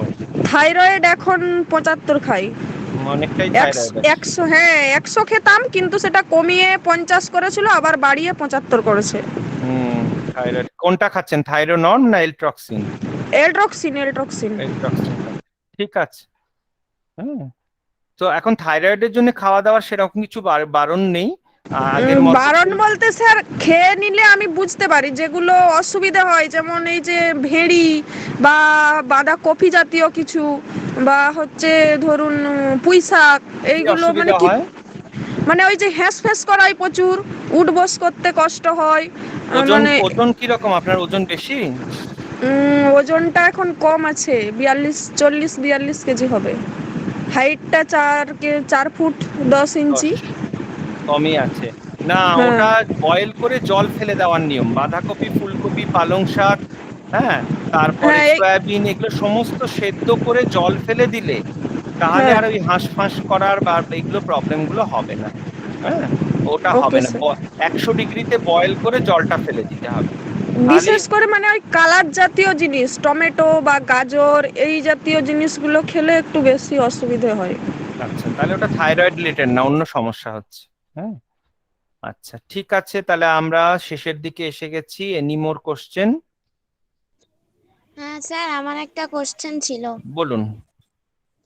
স্যার আমার মায়ের মানে যখন তখন প্রেশারটা বেড়ে যাচ্ছে, আবার হঠাৎ করে কমে যাচ্ছে। যখন বেড়ে যাচ্ছে তখন প্রচুর ঘাম ভাসছে, আর যখন কমে যাচ্ছে তখন প্রচুর মাথা ধরছে, কখনো মাথা ঘোরাচ্ছে। তো এটা কি, মানে কিভাবে মায়ের কি ইয়ের আগে কখনো কোনো স্ট্রোক বা এই ধরনের সমস্যা হয়ে যায়নি তো? না না, এরকম কিছু হয়নি। এই মায়ের কত 1 বছর। বয়স, 55-এর উপরে? না না, 55 না, ওই 45 ওরকম। 45 বয়স, সো অনেকটাই কম বয়স আছে। সো সেই জন্য কিন্তু ওনাকে কিন্তু ইমিডিয়েটলি ডাক্তার দেখানোটা দরকার। এই যে বারবার প্রেশার কমা আর বাড়া, এটা শরীরের মধ্যে হওয়াটা কিন্তু খুব খারাপ। সো ভালো ডাক্তারের কাছে গিয়ে অ্যাটলিস্ট একটা ইসিজি করিয়ে নিয়ে তারপরে দেখিয়ে নিতে হবে। আর কোলেস্ট্রলের যে টেস্ট গুলো বললাম না, ট্রাইগ্লিসারাইড, টোটাল কোলেস্ট্রল, ওগুলো একটা টেস্ট হয়। টেস্টটার নাম হচ্ছে লিপিড প্রোফাইল। ওটা খালি পেটে করতে হয়, 8 ঘন্টা 9 ঘন্টা খালি পেট থাকলেই চলবে। সো এটা করে তার সাথে ইসিজি করে ডাক্তারকে অতি অবশ্যই দেখাতে হবে, ফেলে রাখা যাবে না। সো হার্টের অসুখের এবং সুগারের কোনো বয়স নেই, কখন কার সমস্যা হবে আমরা জানি না। হ্যাঁ, সেই জন্য একদমই ওটা আমরা নেগলেক্ট করব না। মানে অ্যাট এনি পয়েন্ট আমি যদি বলি তো আজ এরকম ব্যাপার করে করতে হবে। যে আপনাদের যে আজকে প্রেশার নিয়ে আমরা কথা বলছিলাম, সুগার নিয়ে তা একটা ভালো লাগলো যে আপনারা ইন্টারাক্ট করছেন এবং জিনিসগুলো জানতে চাইছেন। অনেক সময় কি হয়, আমরা না জানার জন্য অনেক সময় আমাদের অনেক মানুষকে হারাতে হয় বা আমাদের অনেক সমস্যার সম্মুখীন হতে হয়, যেটা আমরা অল্পের মধ্যে দিয়েই আমরা কিন্তু ঠিকঠাক করে নিতে পারি। তো সেই জন্য আমাদের কিন্তু এইটা কিন্তু ডাক্তার দেখাতে হবে, ফেলে রাখা যাবে না, এবং কার্ডিও ডাক্তারই দেখাতে হবে, বয়সটা যেহেতু খুব বেশি না। হ্যাঁ, ঠিক আছে। স্যার আমার আরেকটা কোশ্চেন ছিল, যেটা হচ্ছে মানে আমার হাজবেন্ডের হাইট আছে 5 ফুট 2 ইঞ্চি, কিন্তু সেই অনুযায়ী ওয়েট 42 কেজি হয়ে গেছে। হ্যাঁ, হ্যাঁ, মানে একদম খাবারটা ঠিক আছে, খিদে আছে, খাবার ঠিক আছে, কিন্তু ঘুমটা একদমই নেই। ঘুমটা একদম নেই, দিনে কি রাত্রে কোনো সময়ই ঘুম হচ্ছে না। কার, মানে হাজবেন্ডের? ঘুম, হ্যাঁ হ্যাঁ হ্যাঁ। কি কাজের সাথে যুক্ত আছেন? কাজ বলতে এখন চাষবাস, আমাদের তো চাষিবাসী মানুষ, আমরা একটু চাষবাসের সঙ্গে ওর যুক্ত আছি। মধ্যেই যুক্ত আছে, এবং হ্যাঁ হ্যাঁ হ্যাঁ। সারাদিন কি ওনাকে বাইরে গিয়ে কাজ করতে হচ্ছে? প্রত্যেক দিনই উম, বেরোতে হচ্ছে? হ্যাঁ প্রত্যেক দিনই বেরোতে হচ্ছে। এমনি কোনো টেনশন আছে বাড়িতে এখন, কোনো চাপ বা টেনশন, বা ছেলে মেয়েকে নিয়ে বা কারো কিছু নিয়ে প্রবলেম চলছে, পড়াশোনা উম, নিয়ে কোনো না, এক্সাইটমেন্ট, টেনশন আছে? হ্যাঁ একটু টেনশন আছে বলতে সেই রোজ ভ্যালি করতো, তার একটু চাপ, মানে হচ্ছে টেনশন কিছু হ্যাঁ আছে মোট কথা? হ্যাঁ মানে হ্যাঁ হ্যাঁ ঘুমটা কি হঠাৎ করেই কমে গেছে এরকম? হ্যাঁ হঠাৎ করেই আজ ধরুন 15-20 দিন এরকম হচ্ছে, মানে রাতে হঠাৎ একদমই করেই। ঘুমোতে পারছে না? দিনে রাতে কোনো সময় না, ঘুমটা কোনো সময় না, যার জন্য ওয়েটটা কমে যাওয়ার জন্য খিদা আছে, খাওয়া দাওয়া ঠিক আছে, মানে ঘুমটাই হচ্ছে না, যার জন্য উঠে দাঁড়িয়ে পড়লে মাথা ঘুরে যাচ্ছে। আর আর মানসিক অবসাদ আছে, মানে কম কথা বলা আগের তুলনায়, এক এক এক না না কোণে না সেসব ঠিক ওরকম আছে, না না সেসব কথাবার্তা ঠিক সব আছে, ঠিকঠাক বলছে? সব ঠিকঠাক আছে। হুম। তাহলে মানে আপনি হ্যাঁ, তাই মানে এটা আপনি শুয়ে হ্যাঁ, হ্যাঁ, বলুন। শুয়ে শুয়ে পড়লে বলছে, শুয়ে পড়লে উঠতে মন যাচ্ছে নি, মানে এদিকে সবকিছু ঠিক আছে, মানে বিছানাতে শুয়ে পড়লে সে বলছে দিনে কি রাত্রে কি ঘুম হয়নি বলে উঠতে মন যাচ্ছে নি, মানে একটা তা তো আলিস্যি হবে, টাইপের জিনিস তা আর তো কি। হবে, আলিস্যিত হবে, কেননা সে তো ঘুমটা মানুষের না হলে তো মানে আর খুব হাত পায়ের যন্ত্রণাও হচ্ছে, হাত পায়ের যন্ত্রণাও হচ্ছে, এই অসুবিধাগুলো একটু হচ্ছে আর কি। বুঝতে পেরেছি। এটা এমনি ডাক্তার দেখালে হবে, যেহেতু আমি এখন এইভাবে তো আমি অ্যাজ এ ডায়েটিশিয়ান কোনো ঘুমের ওষুধ বলতে পারি না, এটা আপনাকে হুম, প্রেসক্রিপশনে লিখে দিতে হবে। যদি 15 থেকে 20 দিনও হ্যাঁ অ্যালপ্রেনজোলাম জাতীয় কোনো একটা ঘুমের ওষুধ খায় 0.25 ডোজে, উনি কিন্তু ভালো থাকবেন। ওই যে ওনার ওনার রেস্টলেস হয়ে পড়ছেন বলেই ওনার এই সমস্যাটা হচ্ছে। উনি যদি মানে একটু ঠিক মতো ঘুমোতে পারেন, সেই ঘুমের ওষুধের সাইড এফেক্ট হবে না। সেই ঘুমের ওষুধটা যদি কিছুদিনও খান, তাতে কোনো অসুবিধা নেই, সেই ঘুমের ওষুধটা কিন্তু দেওয়া উচিত, কারণ তাহলে ভালো থাকবে। এবং অনেক সময় আমাদের প্রেশারকে কমানোর জন্য ডাক্তাররা আমাদের ঘুমের ওষুধ দিয়ে থাকে, আগে ট্রাই করে যদি ঘুমটা ঠিক হয়ে প্রেশারটাকে কম রাখা যায় কিনা। তো ঘুমের ওষুধ দিলে কোনো ক্ষতি নেই, আপনি একটা ডাক্তারের প্রেসক্রিপশন অনুযায়ী একটা ঘুমের ওষুধ খাওয়ান। তবে 15 দিন 20 দিন খাওয়ালে আপনি ওটার রেজাল্টটা বুঝতে পারবেন। তারপরেও না হলে তাহলে তো ডাক্তার দেখাতে হবে। খাওয়া দাওয়াটা একদম টাইমে টাইমে দিয়ে, খাওয়া দাওয়াটাও বাড়ান, যেহেতু ওজনটা স্যার কমে যায়। খাওয়া দাওয়া ঠিক আছে, সারাদিনে 5 বার নয় 6বার ও প্রত্যেকদিন টাইম টাইম খেয়ে যা নেয়। খেতেন তাই আছে, তারপরে ওয়েট কমছে? হ্যাঁ ওয়েট কমে তাহলে যাচ্ছে। সুগার করান, সুগার টেস্ট করান, সুগার টেস্ট করিয়ে নিন। ইরিটেবিলিটি হচ্ছে, বারবার বাথরুম হচ্ছে, না না না পেশাব যাচ্ছে সেসব বারবার, কোনো সেসব না না সে থাকলেও সুগার একবার টেস্ট করিয়ে নিন, আর একবার ডাক্তার দেখান। হ্যাঁ, কেন ওকে স্যার। ওয়েটটা সুগার ছাড়াও আরো অনেক কারণে কমায়। আননেসেসারি আমি প্যানিক করব না, এটা নিয়ে ভয় পাওয়ার কিছু নেই, টেস্ট করিয়ে নিলেই ধরা পড়ে যাবে। ওকে এমনি স্যার। লোকাল লোকাল ভালো এমবিবিএস ফিজিশিয়ান থাকে। কোথায় থাকেন আপনি? আমরা একটু মেদিনীপুরের গ্রামে, কোথায় থাকেন? মেদিনীপুর থেকে উত্তরে 35 কিলোমিটার আসতে হবে। মেদিনীপুর মেডিকেল কলেজে এসে দেখান, তাহলেও হবে। ওকে হ্যাঁ, স্যার। দেখিয়ে আর কিন্তু অবশ্যই ট্রিটমেন্ট করান। হ্যাঁ, ওকে স্যার হ্যাঁ। হ্যাঁ, আর স্যার ঠিক আছে। ছেলেটার একটু প্রচুর ঠান্ডা ধাত আছে, মানে একটু হুম, জল টল ঘাঁটাঘাঁটি করলেই প্রচুর ঠান্ডা লেগে যায়, ঠান্ডার সমস্যাটা আছে। আচ্ছা, ওটা ইমিউনিটি কম, মানে রোগ প্রতিরোধক। আমি মিউট করুন, আমি বলে দিচ্ছি, যেহেতু আপনারটা অনেক আওয়াজ আসছে। আচ্ছা, যেহেতু আপনার ছেলের বারবার ধাত, এটা ধাত বলে না, এটা অ্যাকচুয়ালি বলা হয় ইমিউনিটি। রোগ প্রতিরোধক ক্ষমতাটাকে বাড়াতে হবে।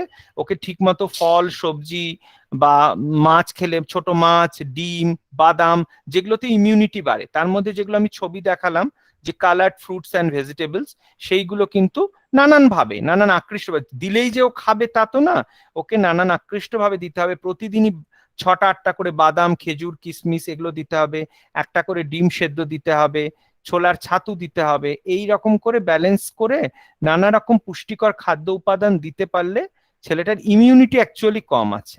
ওই জন্য ওর মতো বয়সে অন্য বাচ্চার হয়তো জ্বর সর্দি কাশি যত না হচ্ছে, ওর বেশি হচ্ছে। হ্যাঁ, কোনো একটা ভালো হেলথ ড্রিঙ্ক দিতে চাইলে দিতে পারবেন। হ্যাঁ, সেরকম দিলে দেওয়া যেতে পারে, তাতে তাড়াতাড়ি ইমিউনিটিটা বাড়বে। রোগ প্রতিরোধক ক্ষমতাটা কম থাকলে বারবার ইনফেকশন হবে, শরীর খারাপ হবে, জ্বর হবে, এবং গ্রোথটাও ভালো হবে না। ওর বয়স কত? ওর বয়স 8+। তাহলে এইট এই বয়সে প্লাস তো এখন গ্রোথের সময়, এইসব এখন তো বাড়ন্ত বয়স। এই সময় যদি বারবার জ্বরে সর্দি কাশিতে ভোগে, তাহলে কিন্তু সমস্যা বাড়বে। ওই জন্য ওর খাওয়া দাওয়ার দিকে স্যার লক্ষ্য রাখুন। জ্বরটা যেমন তেমন জ্বরটা নেই, মানে শুধু ঠান্ডা ঠান্ডা লেগে যাবে, কেসে যাবে, এই রকম আর কি, এই সমস্যাটা আছে না, একটু। এটা আর ডাক্তার ডিমটা দেখিয়ে সমস্যা কমবে না, এটা ডাক্তার দেখিয়ে কোনো ওষুধ দিয়ে কমবে না। কোনো ওষুধে আপনার ইমিউনিটি বাড়াতে পারবে না। আপনার ইমিউনিটি বাচ্চার বাড়াতে গেলে প্রপারলি খাওয়া দাওয়া, এবং যেটা এত শর্ট টাইমে আমি আপনাকে সাজেস্ট করতে পারবো না, এত বড় মিটিং এর এত শেষে গিয়ে পুরো হিস্ট্রি না শুনে ওকে স্যার, করতে পারবো স্যার না। ওকে, ঠিক পরবর্তীতে আছে। যদি ফোনে কথা বলা সম্ভব হয় আমরা বলে নেব, ম্যাডামদের থেকে কন্ট্যাক্ট করে নেবেন, কিন্তু এই তা বাদে এটা এইভাবে হবে না। হ্যাঁ, কিন্তু খাওয়া স্যার দাওয়ার ওকে, দিকে একটু নজর রাখুন। হ্যাঁ হ্যাঁ, স্যার ডিমটা কিন্তু একদম খেতে চায়নি বাচ্চা, ডিম কিন্তু জিনিসটা খেতে চায়নি। অন্যভাবে মাছটা ঠিক খাওয়াবেন, আছে। খাওয়ার হ্যাঁ, মধ্যে মিশিয়ে খাওয়াবেন, অন্যভাবে খাওয়াবেন, অমলেট করে দেবেন, এগরোল বানিয়ে খাওয়াবেন, আপনারা ওর কোনোটাই সামনে না, বসে খাবেন। আচ্ছা, কোনোটাই না আরো স্যার। কিছু কোশ্চেন আছে, হ্যাঁ দেখে নি। হ্যাঁ হ্যাঁ বলুন, স্যার, আর কারো থাকলে আমরা এন্ড করব। হ্যাঁ স্যার একটা কোশ্চেন ছিল। আমার মেয়ের মানে 6+ ওল্ড, তো ওর বয়সের তুলনায় ওজনটা বেশি। তো ও কিন্তু বাইরের কোনো মানে সেরকম হেলদি খাবার খায় না। আমাদের বাড়িতে যাই রান্না হয়, ভাত রুটি মুড়ি বাইরে এইসব হেলদি খাবার সবজি, কি পাওয়া যায় বলুন তো, বাইরে কি মানে হেলদি খাবার পাওয়া যায়? মানে যেরকম ধরুন এই রোল বা বাইরের কিছু এগুলো হেলদি পিৎজা কেন টিৎজা, বলছেন? এইসব এই যে আপনার জাতীয় ফাস্ট ফুড। মিসকনসেপশনটা আগে ঠিক করি, দাঁড়ান। আপনি হ্যাঁ বাইরের এই বলুন। রোল রোল পিজা চাউমিনকে হেলদি শব্দটা ইউজ করলেন কেন? হেলদির বাংলা কি? হেলদির বাংলা কি? হেলদিটা মানে স্বাস্থ্যকর আর কি, স্বাস্থ্যকর। এটাই। তাহলে রোল হ্যাঁ, মোগলাই পিজা এগুলো স্বাস্থ্যকর খাবার? না একদমই নয়, মানে তাহলে আমি ওই আপনারা কিন্তু এইটা ভুল করেন। বাচ্চা খুব হেলদি হয়ে যাচ্ছে, হেলদি মানে মোটা, মোটা মানে হেলদি না। আর বাইরের ফাস্ট ফুড মানে হেলদি খাবার না। হেলদি খাবার মানে আপনার বাড়ির খাবারগুলোই হেলদি, মুড়ি চিড়ে ডাল ভাত সবজি মাছ, এগুলোই হেলদি খাবার। হ্যাঁ, হ্যাঁ স্যার, তো মানে আমার বাড়িতে কিন্তু মানে খুব যে রিচ করে রান্না হয় সেটা না, আবার মানে ভুল নর্মাল করছেন, রিচ ডায়েটে। মানে হেলদি না। রিচ খাবার মানে হেলদি না, সুস্বাস্থ্যকর খাবার মানে হ্যাঁ, হেলদি খাবার। আর সুস্থ থাকা মানে হেলদি থাকা। মোটা আচ্ছা হওয়া আচ্ছা মানে হেলদি হওয়া না। আর আচ্ছা। ফাস্ট ফুড মানে হেলদি খাবার না। এটাকে কারেক্ট করতে হবে, এই ল্যাঙ্গুয়েজের জন্য আমাদের অনেক মানে মিসকনসেপশন হয়ে যায়। স্যার আচ্ছা একদম ঠিক, হ্যাঁ আপনি বলুন। একদম হ্যাঁ পারফেক্ট কথা বলেছেন, কিন্তু হ্যাঁ, মানে আমাকে সবার কাছে শুনতে হয় যে ও একটু মোটা সোটা বলে, যে বাইরের কি কোনো ফাস্ট ফুড খাওয়াও যে এরকম এত বাড়িতে মোটা কতজন সোটা। মেম্বার? আপনার বাড়িতে কতজন মেম্বার? আমার বাড়িতে অ্যাকচুয়ালি মানে আমার হাজবেন্ড, আমি, আমার মেয়ে এখন আপাতত, মানে আমরা আমাদের ট্রান্সফারেবল জব, তো নিজেই আমার রান্না হাজবেন্ডের করেন? জব। বাড়ির রান্না একদম নিজেই একদম নিজেই রান্না করি। কতটা তেল লাগে তিনজনের স্যার মাসে? একদম আমরা রিফাইন অয়েল ইউজ করি, কারণ আমরা রিফাইনেও শুনলেন হ্যাঁ তো, এতক্ষণ বললাম রিফাইনেও যা হ্যাঁ ক্যালোরি, সর্ষের তেলেও তাই ক্যালোরি, বাটারেও তাই ক্যালোরি। হ্যাঁ, তো আমি বলছি আচ্ছা। কতটা তেল লাগে মোটামুটি আন্দাজ মাসে? মাসে মোটামুটি 3 কিলো তো একদম হয়, 3 লিটার তো হয়ই একদম। 3 লিটার? ঠিক ঠিক ডাবল কিন্তু। তিনজনের লাগবে 1.5 লিটার। আমি কি বললাম, 500 থেকে 600, তার মধ্যে ওজন বেশি আছে। তা আপনি আচ্ছা হচ্ছে আচ্ছা। ডবল তেল খাচ্ছেন। আর একটা সবার জন্য বলে রাখি, এটা আপনার জন্য না, আমার যতজন এখানে প্রেজেন্ট আছে, তেল কোনো খাবারের স্বাদ বাড়ায় না। যত তেল বাড়াবেন, তেল 1 চামচ মুখে দিয়ে খেয়ে দেখবেন কোনো স্বাদ পাবেন না। তেল দিয়ে কষালে রান্নার স্বাদ বাড়ে না। মশলা বাড়ান, অল্প তেল দিয়ে মশলা বাড়ান, ঢাকা দিয়ে রান্না করুন। মাংস মাছ দই দিয়ে মেখে রাখুন, চিকেন পেঁপে দিয়ে বা দই দিয়ে মেখে রেখে ম্যারিনেট করে রাখুন বেশিক্ষণ, হলুদ জিরে ধনে সব দিয়ে ম্যারিনেট করে রাখুন, তাড়াতাড়ি সেদ্ধ হয়ে যাবে, রান্না তাড়াতাড়ি হয়ে যাবে। তেল দিয়ে ভাজা ভাজা করে কষিয়ে কষিয়ে রান্না করতে হবে না, সেই জন্য ওজন বাড়ছে। হ্যাঁ, একটা নাম্বার ওয়ান এটা। আরো অনেক ফ্যাক্টর থাকতে পারে, এটা শুধু একটা ফ্যাক্টর বললাম যে বাচ্চাটা ডবল তেল খাচ্ছে। স্যার হ্যাঁ, এটাই বলছিলাম যে এই যে বয়স মানে বয়সের তুলনায় ওজনটা একটু বেশি, তো এটাতে ওর কি শরীরের পক্ষে মানে কোনো ক্ষতি হতে হ্যাঁ পারে, এটাই অবশ্যই আমার ক্ষতি জানার। হতে পারে। একটু বেশি মানে কত বেশি? আপনার বাচ্চার বয়স কত? আমার বাচ্চা মানে 6+, আর কত? ওর ওজন হচ্ছে 28, 29 এরকম তো হবে একদম, 29। অবশ্যই একটু বেশি বলেছেন, একটু বেশি। ওর 22 থেকে 25-এর মধ্যে থাকার কথা, সেখানে একটু বেশি আছে। এবার উচ্চতাটা ফিতে দিয়ে মেপে আমাকে জানানোর ব্যবস্থা করুন, থ্রু আমাদের ম্যাডামের থ্রু দিয়ে, রমা ম্যাডামের থ্রু দিয়ে হাইট ওয়েট জানান, তারপরে আমার স্যার নাম্বারও লম্বাও পেয়ে যাবেন। আছে, মানে উচ্চতাটাও হাইটটাও তাহলে আছে। খুব বেশি ওয়েট না, তবে বেশির দিকে যাচ্ছে, এইটাকে হ্যাঁ কমাতে মানে যেন পেটের কাছে স্থূলতাটা, পেটে কোমরে এখানে যেন ফ্যাটটা বেশি না হয়। হ্যাঁ, ফ্যাটটা বাচ্চাটা, ওই জায়গাটাতেই বেশি, হ্যাঁ হ্যাঁ মানে ওটা হলে একদম। ক্ষতিকারক। এক্সারসাইজ করান বাচ্চাকে, দৌড় করান, এক্সারসাইজ করান, ঘরের মধ্যে ব্যায়াম করান, এখন বাইরে যেতে যদি নাও পারে ঘরের মধ্যে কিছু পিটি করান। হ্যাঁ, স্যার করিয়ে। ডান্স করে, ডান্স করে, মেয়ে? তবে এখন হ্যাঁ মেয়ে ডান্স করে, তো আগে এই করোনার জন্য, এই লকডাউনের জন্য এখন গিয়ে করে না, বাড়িতেই ভিডিও দেখে করে, তো আগে গেলে 8 জিমনাস্টিক বছরের টিমনাস্টিক মেয়ে গুলো তো? করতো। 8 হ্যাঁ, বছরের মেয়ে তো? 8 নয় স্যার, 6+।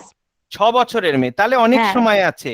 আমার মেনস্ট্রুয়াল সাইকেল, মেয়েদের মাসিক মেনস্ট্রুয়াল সাইকেল শুরু হওয়ার আগে ওকে ওয়েট কমাতে হবেই হবে, না হলে ওর 10-12 বছরে গিয়ে কিন্তু সমস্যা হবে, অনেক সমস্যা হবে। সেগুলো এখন অত ডিসকাস করা সম্ভব না, কিন্তু আমাকে পারফেক্ট ওয়েটে আনতে হবে। ওর 10 বছরে হবে 32 কিলো ওয়েট, ওই অতটা ওয়েটই রাখতে হবে, 32-33 কিলো।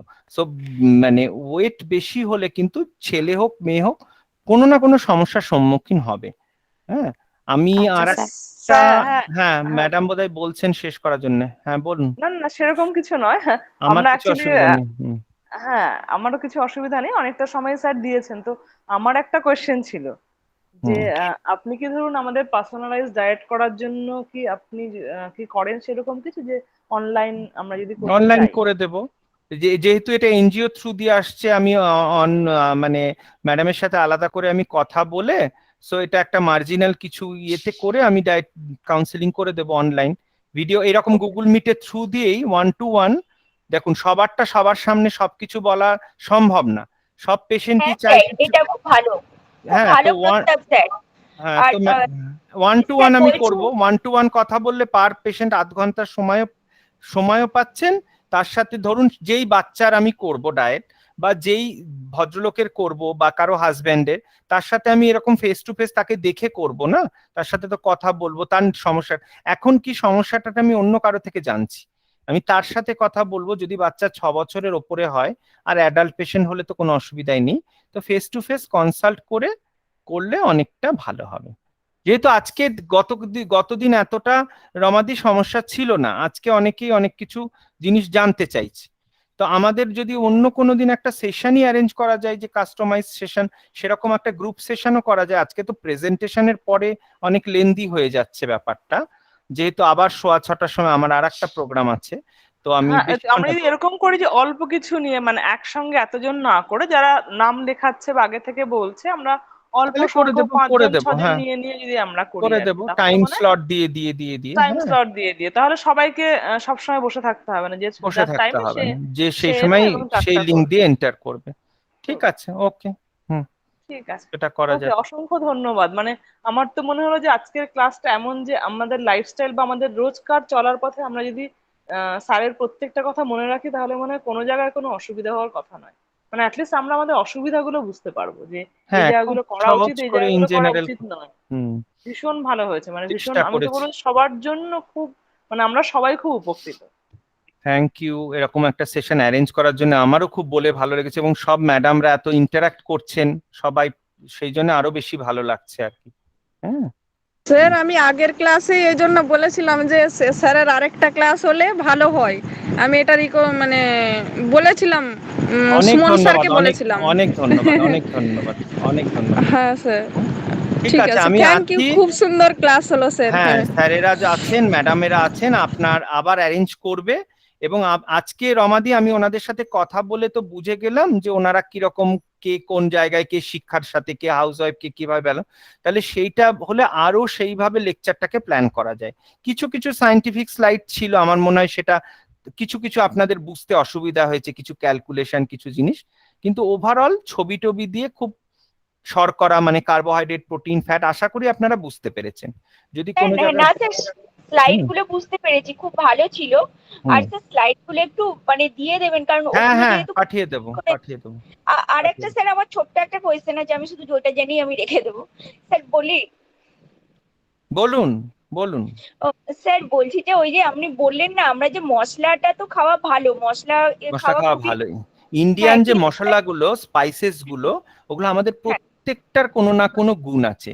ধনে, কিন্তু স্যার মেথি, মৌরি, হ্যাঁ বলুন। আমরা স্যার এই যে তেলের মধ্যে কষিয়ে যখন মাংস টাংস রান্না করি বা কোনো ভালো রান্না করি, তেলের মধ্যে যে কষিয়ে রান্না করি, ওটাতে কি মশলার গুণগুলো চলে যায়?